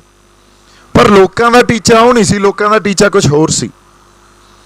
ਸੋ ਇਸ ਕਰਕੇ ਅਸੀਂ ਨਿਰਾਸ਼ ਹੋਏ, ਨਿਰਾਸ਼ਤਾ ਨਿਕਲੀ ਤੇ ਆਮ ਤੌਰ ਤੇ ਧਾਰਨਾ ਹੀ ਇਹ ਬਣ ਗਈ ਵੀ ਉਸ ਮੋਰਚੇ 'ਚ ਕੁਝ ਨਹੀਂ ਨਿਕਲਿਆ। ਦੂਜਾ ਜਿਹੜਾ ਸਿਨੈਰੀਓ ਬਣਦਾ, ਹਮੇਸ਼ਾ ਅੰਦੋਲਨ 'ਚੋਂ ਕੋਈ ਨਾ ਕੋਈ ਪੋਲੀਟੀਕਲ ਧਿਰ ਕੱਢ ਲੈਂਦੇ ਆਪਾਂ। ਇੱਕ ਮਨਪ੍ਰੀਤ ਨੇ ਆਪਦੀ ਪਾਰਟੀ ਬਣਾ ਲਈ, ਉਹਦਾ ਪੰਜਾਬ 'ਚ ਬੜਾ ਨਾਂ ਵੱਜਿਆ ਵੀ ਹੁਣ ਪੰਜਾਬ ਦੀ ਸਿਆਸਤ ਸੁਧਰੂਗੀ, ਕੁਛ ਨਹੀਂ ਹੋਇਆ। ਉਦੋਂ ਬਾਅਦ ਆਮ ਆਦਮੀ ਪਾਰਟੀ ਆਈ, ਉਹਨਾਂ ਦੀ ਇੱਕ ਬਹੁਤ ਲਹਿਰ ਉੱਠੀ ਵੀ ਹੁਣ ਪੰਜਾਬ ਦਾ ਕੁਛ ਨਾ ਕੁਛ ਬਣੂਗਾ, ਫਿਰ ਕੁਛ ਨਹੀਂ ਹੋਇਆ। ਉਹਦਾ ਕਿਉਂ ਕੁਛ ਨਹੀਂ ਹੋਇਆ, ਇਹ ਗੱਲ ਆਪਾਂ ਸਮਝ ਲਈਏ। ਕਿਉਂਕਿ ਮਨਪ੍ਰੀਤ ਜਦੋਂ ਜਾਂ ਉਹਨਾਂ ਨੇ ਜਿਹੜੀ ਸਿਆਸਤ ਕੀਤੀ, ਉਸ ਵੇਲੇ ਉਹਨਾਂ ਨੇ ਇੱਕ ਛੋਟਾ ਜਿਹਾ ਸੁਪਨਾ ਦਿਖਾਇਆ ਵੀ ਮੈਂ ਪੰਜਾਬ 'ਚ ਸਾਫ਼ ਸੁਥਰੀ ਐਡਮਿਨਿਸਟ੍ਰੇਸ਼ਨ ਦੇਵਾਂਗਾ, ਇੱਕ ਸਾਫ਼ ਸੁਥਰੀ ਸਿਆਸਤ ਕਰੂੰਗਾ। ਲੋਕਾਂ ਨੇ ਗੱਲ ਸੁਣੀ ਵੀ ਹੋ ਸਕਦਾ ਸਿਆਸਤ ਸਾਫ਼ ਸੁਥਰੀ ਦੇ ਕੁਝ ਬਣ ਜੇ, ਪਰ ਬਣਿਆ ਕਿਉਂ ਨਹੀਂ? ਕਿਉਂਕਿ ਜਦੋਂ ਉਹ ਵੀ ਸਿਸਟਮ 'ਚ ਆਇਆ, ਉਹਨੇ ਦੇਖਿਆ ਵੀ ਮੈਂ ਜਿੰਨਾ ਮਰਜ਼ੀ ਸਾਫ਼ ਸੁਥਰੀ ਸਿਆਸਤ ਦੇ ਦਾਂ, ਪਰ ਜਿਹੜਾ ਸਿਸਟਮ ਬਣਿਆ ਪਿਆ, ਉਸ ਸਿਸਟਮ 'ਚ ਸਾਫ਼ ਸੁਥਰੀ ਸਿਆਸਤ ਦੇਣ ਵਾਸਤੇ ਮੇਰੇ ਕੋਲੇ ਕੁਝ ਮੇਰੇ ਫੈਸਲੇ ਲੈਣ ਦੀ ਪਾਵਰ ਤਾਂ ਹੋਣੀ ਚਾਹੀਦੀ ਆ। CM ਕੋਲੇ ਪਾਵਰ ਤਾਂ ਕਿਸੇ ਨਗਰਪਾਲਿਕਾ ਦੇ ਪ੍ਰਧਾਨ ਜਿੰਨੀ ਨਹੀਂ ਆ, ਕਿਸੇ MP ਕੋਲੇ ਪਾਵਰ ਤਾਂ ਕਿਸੇ ਮਿਊਨਿਸਪਲ ਕਮੇਟੀ ਦੇ ਕੌਂਸਲਰ ਜਿੰਨੀ ਨਹੀਂ ਆ, ਤੇ ਅਸੀਂ ਸਾਫ਼ ਸੁਥਰੀ ਸਿਆਸਤ ਕਿੱਥੇ ਦੇ ਦਾਂਗੇ? ਇਸੇ ਗੱਲ ਤੇ ਆਮ ਆਦਮੀ ਪਾਰਟੀ ਆਈ, ਰਿਸ਼ਵਤ ਖਤਮ ਕਰਾਂਗੇ, ਐਡਮਿਨਿਸਟ੍ਰੇਸ਼ਨ ਨੂੰ ਠੀਕ ਕਰਾਂਗੇ। ਉਹਨਾਂ ਨੇ ਥੋੜ੍ਹਾ ਜਿਹਾ ਮਨਪ੍ਰੀਤ ਤੋਂ ਵਧਾ ਕੇ ਗੱਲ ਕੀਤੀ, ਪਰ ਨਿਕਲਿਆ ਫਿਰ ਇਹਨਾਂ 'ਚ ਕੁਛ ਨਹੀਂ। ਕਿਉਂਕਿ ਜਦੋਂ ਤੱਕ ਅਸੀਂ ਗੱਲ ਇਹ ਨਹੀਂ ਸਮਝਦੇ ਵੀ ਜਿਹੜਾ ਸੈਂਟਰ ਸਟੇਟ ਰਿਲੇਸ਼ਨਸ਼ਿਪ ਪੈਦਾ ਹੋ ਗਿਆ ਅੱਜ ਸੰਵਿਧਾਨ 'ਚ, ਜਦੋਂ ਤੱਕ ਉਹਨੂੰ ਰੀਡਿਫਾਈਨ ਨਹੀਂ ਕਰਾਂਗੇ, ਉਦੋਂ ਤੱਕ ਨਾ ਸਾਡੇ ਖੇਤੀਬਾੜੀ ਮਾਡਲ ਲਾਗੂ ਹੋਣਗੇ, ਨਾ ਸਾਫ਼ ਸੁਥਰੀ ਸਿਆਸਤ ਹੋਊਗੀ, ਨਾ ਸਾਫ਼ ਸੁਥਰੀ ਐਡਮਿਨਿਸਟ੍ਰੇਸ਼ਨ ਦੇ ਪਾਵਾਂਗੇ, ਨਾ ਹੀ ਕਿਸੇ ਨੂੰ ਨੌਕਰੀਆਂ ਦੇ ਪਾਵਾਂਗੇ, ਨਾ ਸਿੱਖਿਆ ਦੀ ਨੀਤੀਆਂ ਲਾਗੂ ਕਰਾ ਸਕਾਂਗੇ। ਤੇ ਜਿਹੜਾ ਸੰਵਿਧਾਨ ਗੱਲ ਕਰਦਾ ਨਾ ਫੈਡਰਲ ਸਟਰਕਚਰ ਦੀ, ਸਾਨੂੰ ਫੈਡਰਲ ਸਟਰਕਚਰ ਲਈ ਲੜਨਾ ਪੈਣਾ, ਸੈਂਟਰ ਸਟੇਟ ਰਿਲੇਸ਼ਨਸ਼ਿਪ ਨੂੰ ਰੀਡਿਫਾਈਨ ਕਰਨਾ ਪੈਣਾ, ਫਿਰ ਹੀ ਸਾਡੇ ਸਾਰੇ ਮਸਲਿਆਂ ਨੂੰ ਅਸੀਂ ਸੰਬੋਧਨ ਕਰ ਸਕਾਂਗੇ, ਉਹਨਾਂ ਦੇ ਹੱਲ ਕਰ ਸਕਾਂਗੇ। ਔਰ ਇਹ ਇਕੱਲੇ ਪੰਜਾਬ ਦੀ ਸਟਰਗਲ ਨਹੀਂ ਆ, ਇਹ ਬੰਗਾਲ ਦੀ ਸਟਰਗਲ ਵੀ ਆ, ਮਹਾਰਾਸ਼ਟਰ ਦੀ ਸਟਰਗਲ ਵੀ ਆ, ਤਾਮਿਲਨਾਡੂ ਦੀ ਸਟਰਗਲ ਵੀ ਆ, ਨਾਗਾਲੈਂਡ ਦੀ ਸਟਰਗਲ ਵੀ ਆ, ਇਹਦੇ 'ਚ ਤੇਲੰਗਾਨਾ ਦੀ ਸਟਰਗਲ ਵੀ ਆ, ਝਾਰਖੰਡ ਦੀ ਸਟਰਗਲ ਵੀ ਆ, ਤੇ ਸਾਡੀ ਸਟਰਗਲ ਵੀ ਆ। ਕਿਸੇ ਨਾ ਕਿਸੇ ਹੱਦ ਤੱਕ ਕਸ਼ਮੀਰ ਵੀ ਇਸੇ ਗੱਲ ਨਾਲ ਜੂਝੀ ਜਾਂਦਾ। ਸੋ ਮੈਨੂੰ ਪਤਾ ਨਹੀਂ ਕਿੰਨੇ ਕੁ ਲੈਵਲ ਤੇ ਤੁਸੀਂ ਇਹ ਗੱਲਾਂ ਸਮਝ ਪਾ ਰਹੇ ਹੋ ਕਿ ਨਹੀਂ ਸਮਝ ਪਾ ਰਹੇ। ਕਿਉਂ ਸਾਨੂੰ ਇੱਕ ਡੈਡਲੌਕ ਦਿਖ ਰਿਹਾ? ਡੈਡਲੌਕ ਸਾਨੂੰ ਇਸ ਕਰਕੇ ਦਿਸ ਰਿਹਾ, ਇਹਦੀ ਇੱਕ ਸਾਦੀ ਜੀ ਐਗਜ਼ਾਮਪਲ ਆਪਾਂ ਸਮਝਦੇ ਹਾਂ। ਅੱਜ ਕਿਸਾਨੀ ਦੇ ਸੰਘਰਸ਼ ਡੈਡਲੌਕ ਕਿਉਂ ਦਿਖ ਰਿਹਾ? ਉਹ ਇਸ ਕਰਕੇ ਦਿਖ ਰਿਹਾ ਕਿਉਂਕਿ ਲੋਕਾਂ ਨੂੰ ਲੱਗ ਰਿਹਾ ਹੁਣ ਕਿੱਧਰ ਨੂੰ ਜਾਈਏ, ਆਗੂਆਂ ਨੂੰ ਵੀ ਲੱਗ ਰਿਹਾ ਹੁਣ ਕਿੱਧਰ ਨੂੰ ਜਾਈਏ। ਕਿਉਂਕਿ ਜਿਹੜੇ ਆਗੂ ਆ ਉਹਨਾਂ ਨੂੰ ਗੱਲ ਇਹ ਸਮਝ ਆ ਗਈ ਵੀ ਸਾਡੇ ਕੋਲੇ ਤਾਂ ਪਾਵਰਸ ਹੀ ਹੈ ਨਹੀਂ, ਔਰ ਸੈਂਟਰ ਸਰਕਾਰ ਗੱਲ ਸੁਣਦੀ ਨਹੀਂ। ਹੁਣ ਇਹ ਤੋਂ ਬਾਅਦ ਕੀ ਕਰੀਏ? ਤੇ ਅਸੀਂ ਉਹਨਾਂ ਪੁਰਾਣੇ ਢੰਗਾਂ ਤੇ ਜੋ ਪੁਰਾਣੇ ਟੂਲਸ ਸੀ, ਰਵਾਇਤਾਂ ਸੀ, ਉਹਨਾਂ ਤੇ ਹੀ ਬੈਠੇ ਆ ਵੀ ਕੋਈ ਨਹੀਂ ਯਾਰ, ਧਰਨਿਆਂ 'ਚ ਬੈਠੇ ਰਹੋ, ਮੋਰਚਿਆਂ 'ਚ ਬੈਠੇ ਰਹੋ, ਜਦੋਂ ਕੋਈ ਗੱਲ ਸੁਣੀ ਜਾਊ, ਕੋਈ ਨਾ ਕੋਈ ਹੱਲ ਤਾਂ ਨਿਕਲੂਗਾ। ਇੱਥੇ ਬੈਠੇ ਆ ਅਸੀਂ, ਪਰ ਹੱਲ ਇਹਦਾ ਜਦੋਂ ਤੱਕ ਅਸੀਂ ਸੈਂਟਰ ਸਟੇਟ ਰਿਲੇਸ਼ਨਸ਼ਿਪ ਨੂੰ ਰੀਡਿਫਾਈਨ ਨਹੀਂ ਕਰਾਂਗੇ। ਜਦੋਂ ਸਟੇਟ ਦੀ ਗੱਲ ਕਰਦੇ ਹਾਂ ਤਾਂ ਪੰਜਾਬ ਸੂਬੇ ਦੀ ਗੱਲ ਕਰਦੇ ਹਾਂ, ਸੈਂਟਰ ਦੀ ਗੱਲ ਕਰਦੇ ਹਾਂ ਤਾਂ ਦਿੱਲੀ ਦੀ ਗੱਲ ਕਰਦੇ ਹਾਂ। ਔਰ ਉਸ ਰਿਲੇਸ਼ਨਸ਼ਿਪ ਰੀਡਿਫਾਈਨ ਕੀ ਆ? ਇਹ ਰਿਲੇਸ਼ਨਸ਼ਿਪ ਦੀ ਪਰਿਭਾਸ਼ਾ ਕਿਹਨੇ ਦੇਣੀ ਆ? ਉਹ ਦੇਣੀ ਆ ਸਾਡੇ ਸੰਵਿਧਾਨ ਨੇ, ਸਾਡੀ ਕੌਨਸਟੀਟਿਊਸ਼ਨ ਨੇ। ਜਿਹੜੀ ਅੱਜ ਦੀ ਪਰਿਭਾਸ਼ਾ ਇਸ ਸੈਂਟਰ ਸਟੇਟ ਰਿਲੇਸ਼ਨਸ਼ਿਪ ਦੀ ਸੰਬੰਧ ਦੀ, ਉਹ ਪਰਿਭਾਸ਼ਾ ਸੂਬੇ ਦੀ ਨਹੀਂ ਆ, ਉਹ ਸਟੇਟ ਦੀ ਆ। ਜਾਂ ਉਹ ਸੂਬਾ ਪੱਖੀ ਨਹੀਂ ਆ, ਉਹ ਸੈਂਟਰ ਪੱਖੀ ਆ। ਸਾਨੂੰ ਉਹ ਪਰਿਭਾਸ਼ਾ ਸੂਬਾ ਪੱਖੀ ਕਰਾਉਣੀ ਪੈਣੀ ਆ। ਇਹਦੇ ਲਈ ਪੋਲੀਟੀਕਲ ਸਟਰਗਲ ਕਰਨੀ ਪੈਣੀ ਆ। ਇਸ ਕਰਕੇ ਸਾਨੂੰ ਇੱਕ ਪੋਲੀਟੀਕਲ ਧਿਰ ਦੀ ਜ਼ਰੂਰਤ ਆ, ਉਹ ਧਿਰ ਜਿਹੜੀ ਨਿਰੋਲ ਸੂਬੇ ਦੀ ਸਿਆਸਤ ਦੀ ਗੱਲ ਕਰੇ। ਜਦੋਂ ਤੱਕ ਇਹ ਨਹੀਂ ਹੋਊਗੀ ਸਾਡੇ ਮਸਲੇ ਨਹੀਂ ਹੱਲ ਹੋਣੇ। ਹੁਣ ਜੇ ਸਾਨੂੰ ਪਾਉਣਗੇ ਵੀ ਫਲਾਨਾ ਬੰਦਾ ਬੈਠਾ, ਉਹ ਤਾਂ ਯਾਰ ਆਪਦੀ ਪੋਲੀਟੀਕਲ ਕੋਈ ਪਲੇਟਫਾਰਮ ਬਣਾਉਣ ਦੀ ਗੱਲ ਕਰਦਾ, ਜਾਂ ਆਹ ਦੇਖ ਲਓ ਇਹ ਤਾਂ ਫੇਰ ਪੋਲਿਟਿਕਸ ਵਾਲੇ ਪਾਸੇ ਤੁਰ ਪਏ। ਗੱਲ ਪੋਲਿਟਿਕਸ ਵਾਲੇ ਪਾਸੇ ਤੁਰਨ ਦੀ ਹੈ ਹੀ ਨਹੀਂ, ਕਿਸੇ ਪੋਲੀਟੀਕਲ ਪਲੇਟਫਾਰਮ ਦੀ ਹੈ ਹੀ ਨਹੀਂ। ਗੱਲ ਸਮਝ ਗਏ ਪਹਿਲਾਂ ਹੈ ਕੀ ਗੱਲ। ਇਹ ਆ ਵੀ ਜਿਹੜੇ ਡੈਡਲੌਕ 'ਚ ਅਸੀਂ ਆ ਗਏ ਆ, ਇਹ ਡੈਡਲੌਕ ਤਾਂ ਕ੍ਰੀਏਟ ਹੋਇਆ, ਤਾਂ ਇਹ ਸਾਨੂੰ ਮਹਿਸੂਸ ਹੋ ਰਿਹਾ ਕਿਉਂਕਿ ਸਾਡੇ ਕੋਲੇ ਸਾਡੀ ਆਪਦੀ ਕੋਈ ਧਿਰ ਨਹੀਂ ਆ ਜਿਹੜੀ ਇਦੋਂ ਅਗਲੀ ਲੜਾਈ ਲੜ ਸਕੇ। ਹੁਣ ਅਸੀਂ ਪਿੱਛੇ ਨੂੰ ਤੁਰੇ ਆਏ, ਅਸੀਂ ਕਹਿੰਦੇ ਯਾਰ ਸਾਡੇ ਕੋਲੇ ਆਪਦੀ ਧਿਰ ਤਾਂ ਹੈ ਹੀ ਨਹੀਂ, ਫਿਰ ਕਰੀਏ ਕੀ? ਫਿਰ ਕਰੀਏ ਐਂ ਵੀ ਆਪਦੀ ਧਿਰ ਖੜੀ ਕਰੋ ਤੇ ਨਾਲ ਨਾਲ ਇਹ ਲੜਾਈ ਵੀ ਲੜੀ ਜਾਓ। ਸੋ ਇਹ ਇੱਕ ਜਿਹੜੀ ਸਿਚੁਏਸ਼ਨ ਆ ਸਾਨੂੰ ਸਮਝਣੀ ਪਊਗੀ। ਇਹ ਸਾਨੂੰ ਇਹ ਨਾਲ ਨਾਲ ਮੂਵਮੈਂਟ ਵੀ ਜਿਉਂਦਾ ਰੱਖਣੀ ਆ ਅਸੀਂ, ਕਿਉਂਕਿ ਲੋਕਾਂ ਨੂੰ ਇਹ ਸਮਝਣਾ ਪਊਗਾ ਇਹ ਲੰਬੀ ਲੜਾਈ ਆ, ਇਹ 2-4-10 ਦਿਨਾਂ ਦੀ ਗੱਲ ਨਹੀਂ ਸੀ ਤੇ ਇਹ ਹੁਣ ਫੇਸਬੁੱਕਾਂ ਤੇ ਬੈਠ ਕੇ ਜਾਂ ਘਰਾਂ 'ਚ ਬੈਠ ਕੇ ਨਹੀਂ ਲੜੀ ਜਾਣੀ। ਇਸ ਮੂਵਮੈਂਟ ਨੂੰ ਜਿਉਂਦਾ ਰੱਖਣਾ ਪੈਣਾ ਤੇ ਇਹਦੇ ਨਾਲ ਨਾਲ ਆਪਦੀ ਧਿਰ ਵੀ ਖੜੀ ਕਰਨੀ ਪੈਣੀ ਆ। ਉਸ ਧਿਰ 'ਚ ਕੁਝ ਬੰਦੇ ਉਹ ਹੁਣ ਜਿਹੜੇ ਕਹਿਣਾ ਸੀ ਕਦੇ ਇਲੈਕਸ਼ਨ ਨਹੀਂ ਲੜਦੇ। ਲੋ ਮੈਂ ਕਹਿੰਦਾ ਮੈਂ ਨਹੀਂ ਕਦੇ ਇਲੈਕਸ਼ਨ ਲੜਦਾ, ਮੈਨੂੰ ਕੋਈ ਅਹੁਦਿਆਂ ਦੀ ਜ਼ਰੂਰਤ ਨਹੀਂ, ਕਿਸੇ ਕੁਰਸੀ ਦੀ ਜ਼ਰੂਰਤ ਨਹੀਂ। ਕੁਝ ਬੰਦੇ ਉਹ ਤਿਆਰ ਕਰੀਏ ਜਿਨ੍ਹਾਂ ਨੂੰ ਅਸੀਂ ਕਹੀਏ ਵੀ ਤੁਸੀਂ ਲੜੋ ਯਾਰ, ਔਰ ਲੜੋ ਕਿਸ ਚੀਜ਼ ਤੇ? ਅਸੀਂ ਤੁਹਾਨੂੰ ਇੱਕ ਪੰਜਾਬ ਦਾ ਏਜੰਡਾ, ਪੰਜਾਬ ਦਾ ਵਿਜ਼ਨ, ਇੱਕ ਡਾਕੂਮੈਂਟ ਸੰਗਤ ਲੋਕਾਂ ਦੇ ਹਿਸਾਬ ਨਾਲ ਤਿਆਰ ਕਰਕੇ ਦਿੰਦੇ ਆ। ਉਦੋਂ ਬਾਅਦ ਤੁਸੀਂ ਉਹਦੇ ਤੇ ਪੋਲਿਟਿਕਸ ਕਰੋ, ਉਹਦੇ ਤੇ ਇਲੈਕਸ਼ਨ ਲੜੋ। ਜਿਹਨੂੰ ਅੱਜ ਅਸੀਂ ਖੁਦ ਮੁਖਤਿਆਰੀ ਦੀ ਗੱਲ, ਜਿਹਨੂੰ ਇਹ ਕਹਾਂਗੇ ਵੀ ਉਹ ਫੈਡਰਲ ਸਟਰਕਚਰ ਦਾ ਇੱਕ ਢਾਂਚਾ ਪੰਜਾਬ ਦਾ ਵਿਜ਼ਨ ਆ, ਆਹ ਚੱਕੋ, ਆਹ ਦਸਤਾਵੇਜ਼ ਆ, ਇਹਦੇ ਤੇ ਆਪਦੀ ਪੋਲਿਟਿਕਸ ਕਰੋ, ਇਹਦੇ ਤੇ ਆਪਦੇ ਇਲੈਕਸ਼ਨ ਲੜੋ। ਹੁਣ ਜੇ ਲੋਕ ਕਹਿਣਗੇ ਵੀ ਯਾਰ ਤੁਸੀਂ ਤਾਂ ਫੇਰ ਉਹਨਾਂ ਚਿਹਰਿਆਂ ਨੂੰ ਹੀ ਲੈ ਆਏ, ਆਪਾਂ ਕਹਾਂਗੇ ਤੁਸੀਂ ਜੇ ਕੋਈ ਨਵੇਂ ਚਿਹਰੇ ਦਿੰਦੇ ਹੋ ਤਾਂ ਨਵੇਂ ਚਿਹਰੇ ਦੇ ਦਿਓ, ਸਾਨੂੰ ਕੋਈ ਪ੍ਰੋਬਲਮ ਨਹੀਂ। ਸੰਗਤ ਚਿਹਰੇ ਦੇ ਲੋਕਾਂ 'ਚੋਂ ਚਿਹਰੇ ਕੱਢੀਏ, ਪਰ ਕੱਢਣੇ ਤਾਂ ਪੈਣਗੇ। ਜੇ ਅਸੀਂ ਕਿਸੇ ਅਗਲੇ ਰਾਹ ਵੱਲ ਤੁਰਨਾ, ਆਪਦੇ ਮਸਲੇ ਹੱਲ ਕਰਨੇ ਆ, ਤੇ ਸਾਨੂੰ ਚਿਹਰੇ ਤਾਂ ਕੱਢਣੇ ਪੈਣਗੇ। ਉਹ ਸੰਘਰਸ਼ 'ਚੋਂ ਕੱਢ ਲਓ, ਕਿਸਾਨੀ ਮੋਰਚਿਆਂ 'ਚੋਂ ਕੱਢ ਲਓ, ਸ਼ੰਭੂ ਦੇ ਮੋਰਚੇ 'ਚੋਂ ਕੱਢ ਲਓ, ਜਾਂ ਪੁਰਾਣੇ ਜਿਹੜੇ ਕੋਈ ਜਿਹੜੀਆਂ ਚੰਗੀਆਂ ਨੇਕ ਰੂਹਾਂ ਉਹਨਾਂ ਨੂੰ ਆਪਾਂ ਕਹੀਏ ਵੀ ਆਓ ਜੀ ਸਾਡੇ ਨਾਲ ਚੱਲੋ। ਪੰਜਾਬ ਦੇ ਵਾਰਸਾਂ ਨੂੰ ਉੱਠਣਾ ਤਾਂ ਪਊਗਾ, ਗੱਲ ਉੱਥੇ ਆ ਕੇ ਹੱਲ ਹੋਣੀ ਆ। ਜੇ ਪੰਜਾਬ ਦੇ ਵਾਰਸ ਹੁਣ ਜਾਗਣਗੇ ਨਹੀਂ, ਪੰਜਾਬ ਦੇ ਵਾਰਸ ਆਪਦੀ ਜ਼ਿੰਮੇਵਾਰੀ, ਸੈਂਸ ਆਫ ਰਿਸਪੌਂਸਿਬਿਲਿਟੀ ਨੂੰ ਨਹੀਂ ਸਮਝਣਗੇ, ਸਾਡੇ ਮਸਲੇ ਨਹੀਂ ਹੱਲ ਹੋਣੇ। ਸਾਨੂੰ ਐਂ ਜੇ ਲੱਗਦਾ ਵੀ ਯਾਰ ਇਦੋਂ ਬਾਅਦ ਇੰਨੇ ਕਾਹਲੇ ਨਹੀਂ ਹੁਣ ਅਸੀਂ ਪੈ ਸਕਦੇ, ਕਿਉਂਕਿ 73 ਸਾਲਾਂ ਦਾ ਹਨੇਰਾ ਪਿੱਛੇ, ਔਰ 73 ਸਾਲਾਂ ਦਾ ਹਨੇਰਾ ਹਜੇ 73 ਦਿਨ ਵੀ ਨਹੀਂ ਹੋਏ, ਹਜੇ ਤਾਂ 25-30 ਦਿਨ ਹੀ ਹੋਏ ਆ। ਤੇ ਜੇ ਅਸੀਂ 25-30 ਦਿਨਾਂ 'ਚ ਹੀ ਇੱਥੇ ਆ ਗਏ ਵੀ ਯਾਰ ਇਹ ਤਾਂ ਬੈਠੇ ਆ, ਇਹ ਤਾਂ ਹੁਣ ਕੋਈ ਹੱਲ ਜਿਹਾ ਹੈ ਨਹੀਂ, ਫੇਰ ਤਾਂ ਨਹੀਂ ਗੱਲ ਬਣਨੀ। 73 ਸਾਲ ਤੇ 25-30 ਦਿਨਾਂ 'ਚ ਬਹੁਤ ਫਰਕ ਆ। ਸਾਲ 2 ਸਾਲ ਹੀ ਦੇ ਦਈਏ, ਜੇ ਇੱਕ ਮੁੜ ਉਸਾਰੀ ਵਾਲੇ ਪਾਸੇ ਆਉਣਾ, ਸਾਲ 2 ਸਾਲ ਹੀ ਦੇ ਦਈਏ, ਪਰ ਸਾਨੂੰ ਦੇਣੇ ਪੈਣੇ ਆ ਹੁਣ। ਔਰ ਦੇਊਗਾ ਉਹੀ ਜਿਹਦੇ 'ਚ ਸੈਂਸ ਆਫ ਰਿਸਪੌਂਸਿਬਿਲਿਟੀ ਹੋਈ, ਜ਼ਿੰਮੇਵਾਰੀ ਹੋਈ, ਜਿਹਨੂੰ ਲੱਗਦਾ ਮੈਂ ਇਕੱਲਾ ਵੀ ਯੋਗਦਾਨ ਪਾ ਸਕਦਾ। ਕਿਤੇ ਬੈਠਾ, ਈਵਨ ਘਰੇ ਬੈਠਾ, ਮੈਂ ਆਵਾਜ਼ ਬੁਲੰਦ ਕਰਾਂ, ਇਹ ਸੋਚ ਨੂੰ ਬੁਲੰਦ ਕਰਾਂ, ਉਹੀ ਦੇਊਗਾ। ਹੁਣ ਜਿਵੇਂ ਆਪਾਂ ਅੱਜ ਜਿੰਨੇ ਜਾਣੇ ਇੱਥੇ ਬੈਠੇ ਆ, ਇਹਨਾਂ ਬੰਦਿਆਂ ਨੇ ਹੀ ਗਾਂ ਹੋਰ ਬੰਦੇ ਲੈ ਕੇ ਆਉਣੇ ਆ, ਇਹਨਾਂ ਬੰਦਿਆਂ ਨੇ ਹੀ ਹੋਰ ਬੰਦਿਆਂ ਨੂੰ ਜਗਾਉਣਾ।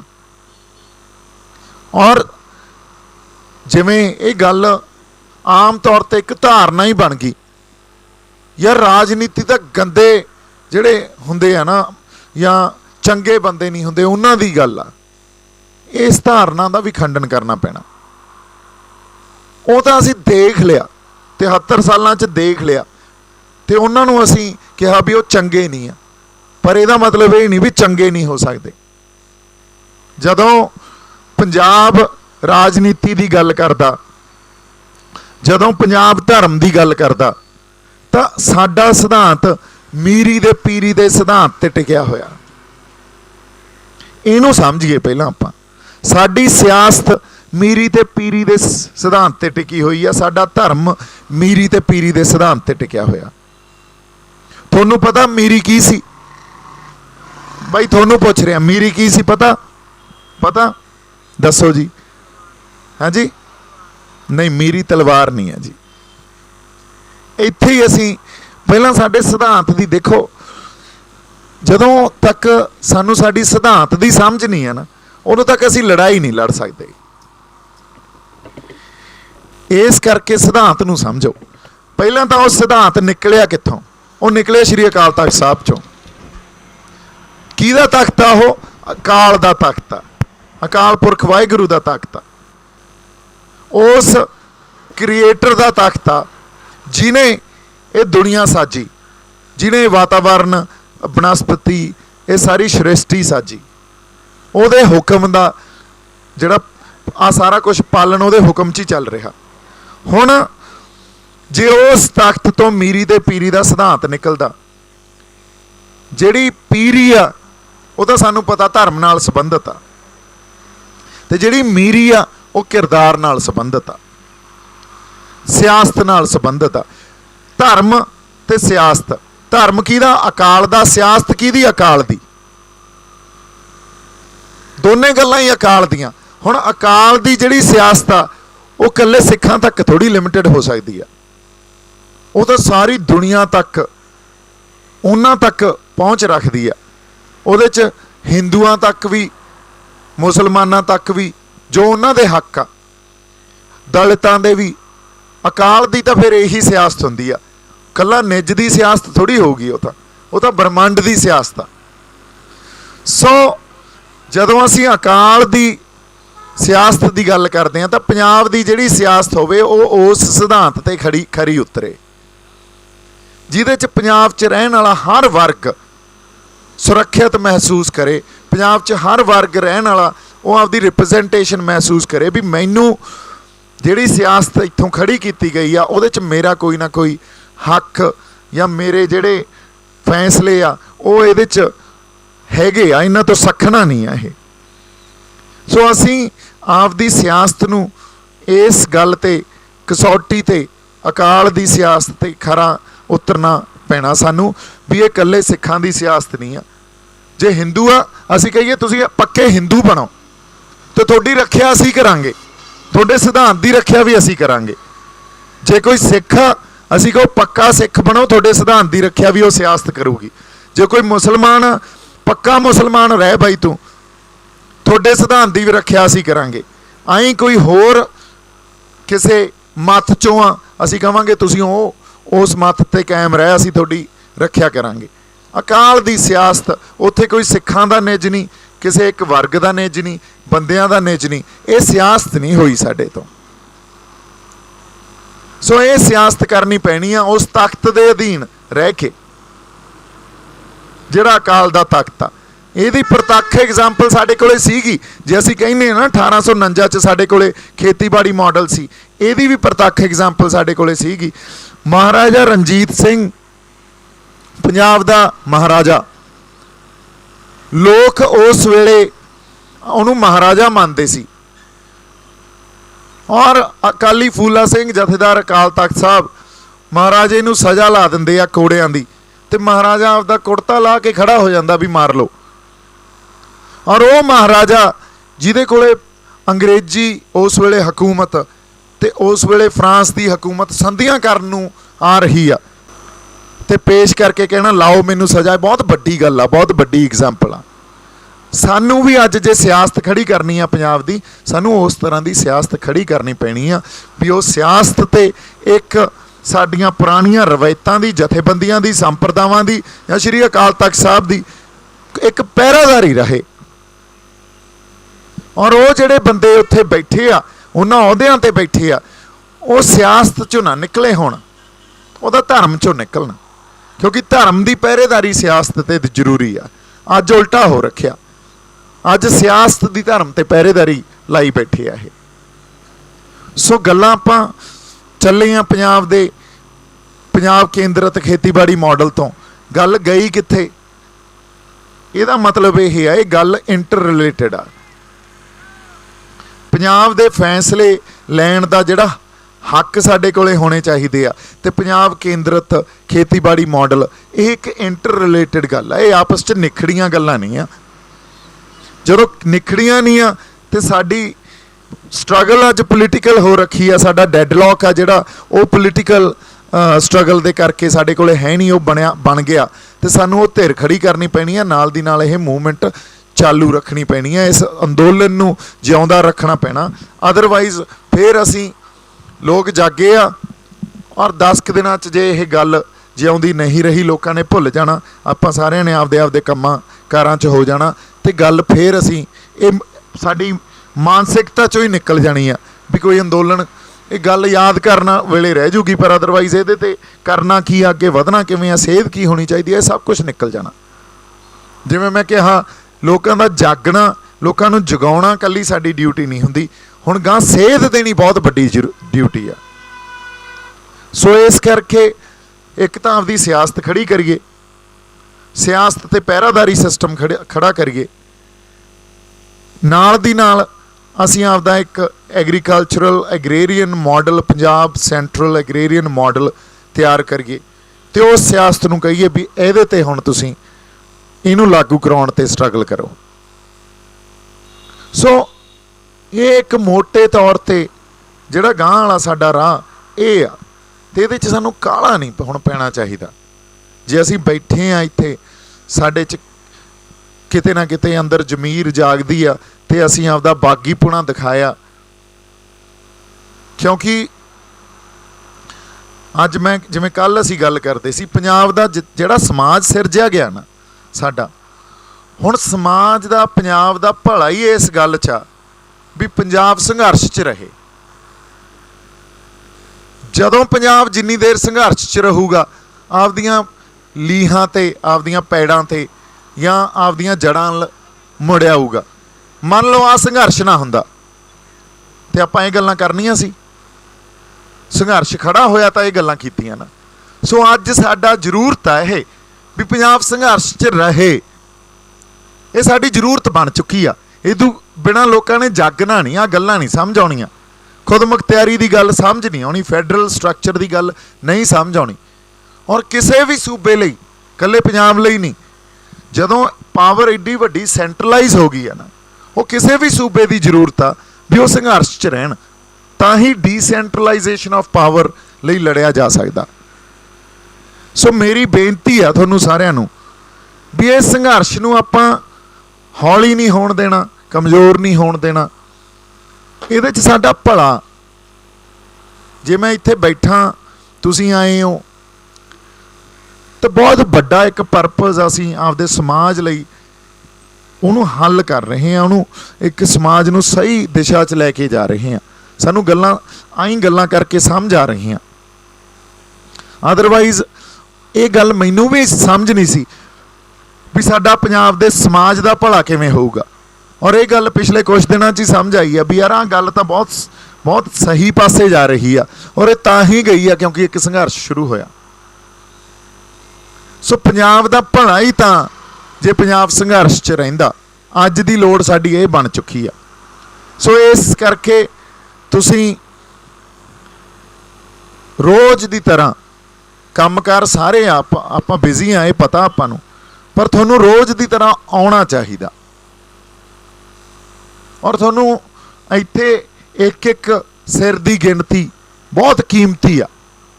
ਜਦੋਂ ਰੋਜ਼ ਦੀ ਤਰ੍ਹਾਂ ਆਪਾਂ ਆਵਾਂਗੇ, ਉਹ ਪੰਜਾਬ ਸੰਘਰਸ਼ 'ਚ ਰਹੇ ਇੱਕ ਜਿਹੜੀ ਸਪਿਰਿਟ ਨੂੰ ਅਸੀਂ ਜਿਉਂਦਾ ਰੱਖ ਰਹੇ ਹਾਂ, ਔਰ ਉਹਦੇ ਨਾਲ ਸਾਡਾ ਮਸਲੇ ਕੀ ਹੱਲ ਹੋ ਰਹੇ ਆ। ਸਾਨੂੰ ਪੰਜਾਬ ਦੇ ਜੋ ਅੱਜ ਦਾ ਸਮਾਜ ਆ, ਉਹਦੇ ਮਸਲਿਆਂ ਨੂੰ ਸੰਬੋਧਨ ਕਰਕੇ ਉਹਦੇ ਹੱਲ ਨਿਕਲਣਗੇ ਉਹਦੇ 'ਚੋਂ। ਸੋ ਜੇ ਹੋਰ ਕਿਸੇ ਨੇ ਸੰਗਤ 'ਚੋਂ ਕੋਈ ਗੱਲ ਕਰਨੀ ਹੋਵੇ ਜਾਂ ਕੋਈ ਸਵਾਲ ਜਵਾਬ ਹੋਣ, ਕਿਉਂਕਿ ਸਵਾਲ ਜਵਾਬਾਂ 'ਚੋਂ ਹੀ ਸਾਨੂੰ ਕੋਈ ਨਾ ਕੋਈ ਗਾਂ ਰਾਹ ਲੱਭਦੇ ਆ ਜਾਂ ਕਿਸੇ ਪਾਸੇ ਨੂੰ ਆਪਾਂ ਤੁਰਦੇ ਆ, ਤਾਂ ਮਾਈਕ ਪਿਆ ਜੀ, ਆਪਾਂ ਤੁਸੀਂ ਪੁੱਛ ਸਕਦੇ ਹੋ, ਜਾਂ ਤੁਸੀਂ ਕੋਈ ਗੱਲ ਕਹਿਣੀ ਹੋਵੇ, ਮੈਂ ਕੋਈ ਸਵਾਲ ਪੁੱਛਣਾ ਹੋਵੇ, ਆਪਾਂ ਇੱਕ ਦੂਜੇ ਨਾਲ ਗੱਲਬਾਤ ਕਰੀਏ।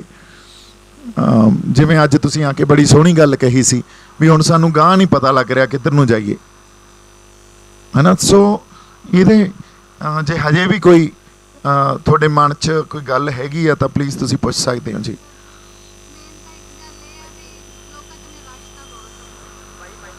ਹਾਂਜੀ, ਮਾਈਕ ਦੇ ਦਿਓ ਜੀ। हाँ जी वाहिगुरू जी का खालसा वाहिगुरू जी की फतेह। हाँ जी भाई साहब, पहली बेनती तो यह है कि ਜਦੋਂ ਅਸੀਂ ਕਿਸੇ ਨੂੰ ਪ੍ਰੇਰਨਾ ਕਰਦੇ ਆ ਨਾ ਵੀ ਚਲੋ ਆਪਾਂ ਨੇ ਧਰਨੇ ਤੇ ਹਿੱਸਾ ਪਾਉਣਾ ਹੈ, ਉੱਥੇ ਜਾ ਕੇ ਹਾਜ਼ਰੀ ਭਰਨੀ ਆ, ਤਾਂ ਉਹਨਾਂ ਦਾ ਪਹਿਲਾ ਜਵਾਬ ਹੁੰਦਾ ਕਿ ਕੁਝ ਨਹੀਂ ਹੋਣ ਲੱਗਿਆ। ਜਿੰਨੇ ਮਰਜ਼ੀ ਧਰਨੇ ਲਗਾ ਲਓ, ਜਿੰਨਾ ਜੋ ਕੁਝ ਮਰਜ਼ੀ ਕਰ ਲਓ, ਕੁਝ ਨਹੀਂ ਹੋਣ ਲੱਗਿਆ। ਸਾਨੂੰ ਸਮਝ ਨਹੀਂ ਆਉਂਦੀ ਵੀ ਅਸੀਂ ਉਹਨਾਂ ਨੂੰ ਕਿਵੇਂ ਮੋਟੀਵੇਟ ਕਰੀਏ, ਕਿਵੇਂ ਉਹਨਾਂ ਦਾ ਬ੍ਰੇਨ ਵਾਸ਼ ਕਰੀਏ, ਕਿਵੇਂ ਉਹਨਾਂ ਨੂੰ ਫਿਊਚਰ ਦੀ ਕੋਈ ਇੱਦਾਂ ਦੀ ਕੋਈ ਰੋਸ਼ਨੀ ਦਿਖਾਈਏ ਵੀ ਉਹ ਮੰਨ ਜਾਣ ਤੇ ਚੱਲ ਪਣ ਸਾਡੇ ਨਾਲ। ਨਹੀਂ ਜੀ, ਇਹਦਾ ਵੀ ਇੱਕ ਸਭ ਤੋਂ ਵੱਡੀ ਵਜ੍ਹਾ ਇਹ ਆ ਨਾ, ਜਿਹੜੇ ਲੋਕ ਆ ਨਾ, ਬਹੁਤ ਵੱਡੀ ਗਿਣਤੀ ਹੈ ਇਹੋ ਜਿਹੇ ਲੋਕਾਂ ਦੀ ਜਿਹੜੇ ਕਹਿੰਦੇ ਆ ਕੁਛ ਨਹੀਂ ਹੋਣ ਲੱਗਿਆ, ਕਿਉਂਕਿ ਇਹਨਾਂ ਨੂੰ ਜਿਹੜਾ ਇੱਕ ਮਾਹੌਲ ਸਿਰਜਿਆ ਗਿਆ ਤੇ ਉਸ ਮਾਹੌਲ 'ਚ ਇੰਨਾ ਸੇਫ ਤੇ ਸਿਕਿਉਰ ਫੀਲ ਕਰਦੇ ਆ, ਇਹਨਾਂ ਨੂੰ ਲੱਗਦਾ ਸਭ ਕੁਝ ਤਾਂ ਠੀਕ ਹੋਈ ਜਾਂਦਾ, ਤੁਸੀਂ ਕਿਉਂ ਬੈਠੇ ਹੋ, ਹੈ ਨਾ। ਇਹ ਇਸੇ ਕਰਕੇ ਇਹਦਾ ਮਤਲਬ ਜਦੋਂ ਤੱਕ ਤੁਹਾਨੂੰ ਸਮਝ ਹੀ ਹੈ ਨਹੀਂ, ਮਸਲਿਆਂ ਦੀ ਸਮਝ ਨਹੀਂ ਆ, ਚੱਲ ਕੀ ਰਿਹਾ, ਹਾਲਾਤਾਂ ਦੀ ਸਮਝ ਨਹੀਂ ਆ, ਹਾਲਾਤਾਂ ਨਾਲ ਮੁਖਾਤਮ ਨਹੀਂ ਹੋ ਰਹੇ, ਔਰ ਹਾਲਾਤਾਂ ਨਾਲ ਮੁਖਾਤਮ ਹੋਣਾ ਸਭ ਤੋਂ ਵੱਡੀ ਸਮਝ ਹੁੰਦੀ ਆ। ਇਹ ਕੀ ਕਰਦੇ ਆ, ਔਰ ਇਹਨਾਂ 'ਚ ਤੁਸੀਂ ਦੇਖਿਓ ਸ਼ਹਿਰੀ ਵਰਗ, ਆਮ ਤੌਰ 'ਤੇ ਸ਼ਹਿਰੀ ਵਰਗ 'ਚ ਬਹੁਤ ਵੱਡੇ ਆਪਦੇ ਆਪ ਨੂੰ ਇੰਟੈਲੈਕਚੁਅਲ ਸਮਝਦੇ ਆ ਉਹ, ਔਰ ਉਹਨਾਂ ਨੂੰ ਐਂ ਲੱਗਦਾ ਵੀ ਸਾਨੂੰ ਬਹੁਤ ਕੁਝ ਪਤਾ, ਪਰ ਉਹਨਾਂ 'ਚ ਮਾਡਰਨ ਐਜੂਕੇਸ਼ਨ ਦੀ ਸਭ ਤੋਂ ਵੱਡੀ ਜਿਹੜੀ ਇੱਕ ਕਮੀ ਆ ਉਹ ਇਹ ਆ ਵੀ ਕਿਸੇ ਨੂੰ ਨੌਕਰੀ ਨਹੀਂ ਮਿਲ ਰਹੀ ਤਾਂ ਨੌਕਰੀ ਕਿਉਂ ਨਹੀਂ ਮਿਲ ਰਹੀ ਉਹਨੂੰ ਡਿਸਕਸ ਕਰਨ ਲੱਗ ਜਾਂਦੇ ਆ। ਅੱਜ ਨਵੇਂ ਕਾਨੂੰਨ ਆਏ ਆ, ਕਾਨੂੰਨ ਕੀ ਆ ਉਹਨਾਂ ਨੂੰ ਡਿਸਕਸ ਕਰਨ ਲੱਗ ਜਾਂਦੇ ਆ। ਕਾਨੂੰਨ ਕਿਸੇ ਹਾਲਾਤ ਨੇ ਪੈਦਾ ਕੀਤੇ ਆ, ਸੋ ਨੌਕਰੀ ਨਹੀਂ ਮਿਲ ਰਹੀ ਉਹ ਕਿਸੇ ਹਾਲਾਤ ਚੋਂ ਨਿਕਲੀ ਆ, ਜਾਂ ਐਜੂਕੇਸ਼ਨ ਵਿਦਿਆ ਨਹੀਂ ਉਹਨੂੰ ਮਿਲ ਰਹੀ ਸਹੀ ਤੌਰ ਤੇ ਉਹ ਕਿਸੇ ਹਾਲਾਤ ਚੋਂ ਨਿਕਲੀ ਆ। ਉਹਨਾਂ ਹਾਲਾਤਾਂ ਨਾਲ ਮੁਖਾਤਮ ਨਹੀਂ ਹੁੰਦੇ, ਸੋ ਬਿਮਾਰੀ ਨੂੰ ਨਹੀਂ ਅਸੀਂ ਸਮਝਦੇ, ਬਿਮਾਰੀ ਦੇ ਲੱਛਣ ਆ ਜਿਹੜੇ ਉਹਦੀ ਗੱਲ ਕਰਕੇ ਤੇ ਉਹ ਫਿਰ ਅਸੀਂ ਹੱਲ ਲੱਭਦੇ ਆ, ਫਿਰ ਕਦੇ ਵੀ ਹੱਲ ਨਹੀਂ ਮਿਲਣੇ, ਕਿਉਂਕਿ ਉਸ ਬਿਮਾਰੀ ਨੇ ਕੋਈ ਨਵੇਂ ਹਾਲਾਤ ਪੈਦਾ ਕਰਕੇ ਤੇ ਨਵੇਂ ਲੱਛਣ ਪੈਦਾ ਕਰ ਦੇਣੇ ਆ। ਸੋ ਇਸ ਕਰਕੇ ਇਹ ਜਿਹੜੇ ਬੰਦੇ ਆ ਜਿਹੜੇ ਕਹਿੰਦੇ ਆ ਵੀ ਕੁਛ ਨਹੀਂ ਹੋਣਾ, ਕਿਸੇ ਨਾ ਕਿਸੇ ਲੈਵਲ ਤੇ ਇੱਕ ਗੱਲ ਤਾਂ ਇਹ ਬਹੁਤ ਵੱਡੀ ਆ ਵੀ ਇਹਨਾਂ 'ਚ ਸਮਝ ਹੈ ਨਹੀਂ ਇਸ ਗੱਲ ਦੀ ਵੀ ਹੋਊਗਾ ਤਾਂ ਹੀ ਜੇ ਪਹਿਲਾਂ ਅਸੀਂ ਹਾਲਾਤਾਂ ਨੂੰ ਸਮਝਾਂਗੇ। ਔਰ ਕਈ ਵਾਰੀ ਇੰਨੀ ਦੂਰ ਅੰਦੇਸ਼ੀ ਹੈ ਨਹੀਂ ਜੀ, ਕਈ ਵਾਰੀ ਕੌਮਾਂ ਲੰਮੇ ਸਮੇਂ ਤੱਕ ਹਾਲਾਤਾਂ ਨੂੰ, ਮਸਲਿਆਂ ਨੂੰ ਸਮਝਦੀਆਂ ਹੀ ਰਹਿੰਦੀਆਂ ਵੀ ਇੱਕ ਵਾਰੀ ਵਿਚਾਰੀਏ ਤਾਂ ਸਹੀ, ਸਮਝੀਏ ਤਾਂ ਸਹੀ। ਔਰ ਇਹ ਗੱਲ ਇਤਿਹਾਸ 'ਚ ਬਹੁਤ ਵੱਡੀ ਪਈ ਆ। ਤੁਸੀਂ ਦੇਖੋ ਜਦੋਂ ਯਹੂਦੀਆਂ ਨੇ ਆਪਦੇ ਹਾਲਾਤ ਸਮਝੇ ਵੀ ਸਾਡੇ ਨਾਲ ਕਿਉਂ ਐਡਾ ਵੱਡਾ ਜਿਹੜਾ ਹੋਲੋਕਾਸਟ ਆ ਜਾਂ ਘੱਲੂਘਾਰੇ ਆ ਹੋ ਰਹੇ ਆ, ਸਾਨੂੰ ਮਾਰਿਆ ਜਾ ਰਿਹਾ, ਕਿਉਂ, ਹਾਲਾਤਾਂ ਨੂੰ ਤਾਂ ਸਮਝੀਏ। ਇਸੇ ਤਰ੍ਹਾਂ ਰਸ਼ੀਅਨ ਰੈਵੋਲਿਊਸ਼ਨ 'ਚ ਉਹਨਾਂ ਨੇ ਇਹ ਗੱਲ ਬਹੁਤ ਵੱਡੇ ਤੌਰ ਤੇ ਵਿਚਾਰੀ ਵੀ ਹਾਲਾਤਾਂ ਨੂੰ ਸਮਝੀਏ ਤਾਂ ਸਹੀ। ਅਮਰੀਕਨ ਰੈਵੋਲਿਊਸ਼ਨ 'ਚ ਜਦੋਂ ਮਾਰਟਨ ਲੂਥਰ ਕਿੰਗ ਜਾਂ ਉਹ ਸਾਰੀ ਬ੍ਰਿਗੇਡ ਸੀ, ਉਹਨਾਂ ਨੇ ਵੀ ਇਹ ਗੱਲ ਵੀ ਜਿਹੜੀ ਸਲੇਵਰੀ ਆ ਜਾਂ ਹੋਰ ਸਿਵਲ ਰਾਈਟਸ ਸਾਨੂੰ ਨਹੀਂ ਮਿਲ ਰਹੇ, ਇਹ ਹਾਲਾਤ ਤਾਂ ਸਮਝੀਏ, ਹੱਲ ਤਾਂ ਫੇਰ ਨਿਕਲੂਗਾ। ਸੋ ਪਹਿਲਾਂ ਹਾਲਾਤਾਂ ਨੂੰ ਸਮਝਣਾ। ਸੋ ਇੱਕ ਹੋਰ ਬਹੁਤ ਵੱਡਾ ਇਹਦੇ 'ਚ ਯੋਗਦਾਨ ਆ ਉਹ ਜਿਹੜਾ ਮਟੀਰੀਅਲਿਸਟਿਕ ਸੁਸਾਇਟੀ ਦਾ ਜਾਂ ਪਦਾਰਥਵਾਦ ਦਾ ਨਾ, ਉਹ ਬਹੁਤ ਵੱਡਾ ਯੋਗਦਾਨ ਆ। ਉਹ ਇੰਨੇ ਜ਼ਿਆਦਾ ਕੰਫਰਟੇਬਲ ਹੋ ਗਏ ਆਪਦੀ ਲਾਈਫ 'ਚ। ਮੰਨ ਲਓ ਉਹਨਾਂ ਦਾ ਘਰ ਆ, ਉਹਨਾਂ ਕੋਲੇ ਆਪਦੀਆਂ ਇੱਕ ਅੱਧੀ ਕਾਰ ਹੋਣੀ ਆ, ਕੋਈ ਹੋਰ ਬਿਲੋਂਗਿੰਗਸ ਹੋਣੀਆਂ, ਬੱਚੇ ਸੈਟਲ ਆ, ਉਹ ਇੰਨੇ ਕੰਫਰਟੇਬਲ ਫੀਲ ਕਰਦੇ ਆ ਵੀ ਬਸ ਅਸੀਂ ਤਾਂ ਅਚੀਵ ਕਰ ਲਿਆ, ਹੁਣ ਹੋਣਾ ਕੁਛ ਨਹੀਂ, ਲੱਗੇ ਰਹੋ। ਪੁਆਇੰਟ ਹੈ ਤੁਹਾਡੀ ਗੱਲ 'ਚ, ਠੀਕ ਆ। ਉਹ ਕੰਫਰਟ ਆ ਜਿਹੜਾ ਇਹ ਸੈਂਸ ਆਫ ਰਿਸਪੌਂਸਿਬਿਲਿਟੀ ਦੇ ਨਾਲ ਮਿਲਦਾ, ਜਾ ਕੇ ਜ਼ਿੰਮੇਵਾਰੀ ਦੇ ਨਾਲ ਮਿਲਦਾ। ਜਿਹੜਾ ਜਦੋਂ ਆਪਾਂ ਕਹਿੰਦੇ ਆ ਸਿਧਾਂਤ ਸਾਡਾ ਜਿਹੜਾ ਗੁਰੂ ਨਾਨਕ ਸਾਹਿਬ ਦਾ, ਅਸੀਂ ਰੋਜ਼ ਅਰਦਾਸ 'ਚ ਨਾਨਕ ਨਾਮ ਚੜ੍ਹਦੀ ਕਲਾ ਤੇਰੇ ਭਾਣੇ ਸਰਬੱਤ ਦਾ ਭਲਾ, ਅਸੀਂ ਸਰਬੱਤ ਦਾ ਭਲਾ ਸਿਧਾਂਤ ਤੇ ਖੜੇ ਆ। ਇਹ ਬੰਦੇ ਨਿੱਜ ਤੇ ਖੜੇ ਆ ਵੀ ਮੈਂ, ਉਸ ਤੋਂ ਬਾਅਦ ਮੇਰਾ ਪਰਿਵਾਰ ਜਾਂ ਮੇਰੇ ਰਿਸ਼ਤੇਦਾਰੀ, ਬਸ ਇਦੋਂ ਉੱਤੇ ਨਹੀਂ। ਮੇਰੀ ਕਮਿਊਨਿਟੀ ਕੀ ਆ, ਮੇਰੀ ਕੌਮ ਕੀ ਆ, ਮੇਰਾ ਸੂਬਾ ਕੀ ਆ, ਮੇਰਾ ਦੇਸ਼ ਕੀ ਆ, ਇਸ ਗੱਲ ਤੋਂ ਕੋਈ ਮਤਲਬ ਨਹੀਂ ਇਹਨਾਂ ਨੂੰ। ਕੌਮੀ ਜਜ਼ਬੇ ਦੀ ਘਾਟ ਹੈ ਜੀ, ਬਿਲਕੁਲ। ਬਹੁਤ ਘਾਟ ਹੈ। ਸੋ ਜਦੋਂ ਤੱਕ ਸੈਂਸ ਆਫ ਰਿਸਪੌਂਸਿਬਿਲਿਟੀ ਨਹੀਂ ਆਊਗੀ ਨਾ, ਵੀ ਦੇਖੋ ਹਮੇਸ਼ਾ ਤੁਸੀਂ ਦੇਖੋਗੇ ਜਿਹੜੀ ਇੱਕ ਵਿਕਸਿਤ ਸਿਵਲਾਈਜੇਸ਼ਨ ਆ ਨਾ, ਅੱਜ ਯੂਰਪੀਅਨ ਸਿਵਲਾਈਜੇਸ਼ਨ ਆ, ਉਹ ਵੀ ਇਹ ਗੱਲ ਸਮਝਦੀ ਆ ਵੀ ਜਦੋਂ ਸਮਾਜ ਨੇ ਤੁਹਾਨੂੰ ਇੰਨਾ ਕੁਝ ਦੇਤਾ, ਫਿਰ ਤੁਹਾਡੀ ਡਿਊਟੀ ਵੀ ਬਣਦੀ ਹੈ ਵੀ ਸਮਾਜ ਨੂੰ ਵੀ ਵਾਪਸ ਕੁਝ ਦਿਓ, ਆਪਦਾ ਯੋਗਦਾਨ ਪਾਓ। That's why they always say give it back to the society। ਗੁਰਮਤ ਵੀ ਇਹੀ ਕਹਿੰਦੀ ਹੈ ਹਾਂਜੀ। ਜੀ, ਗੁਰਮਤ ਦਾ ਵੀ ਇਹ ਅਸੂਲ ਹੈ।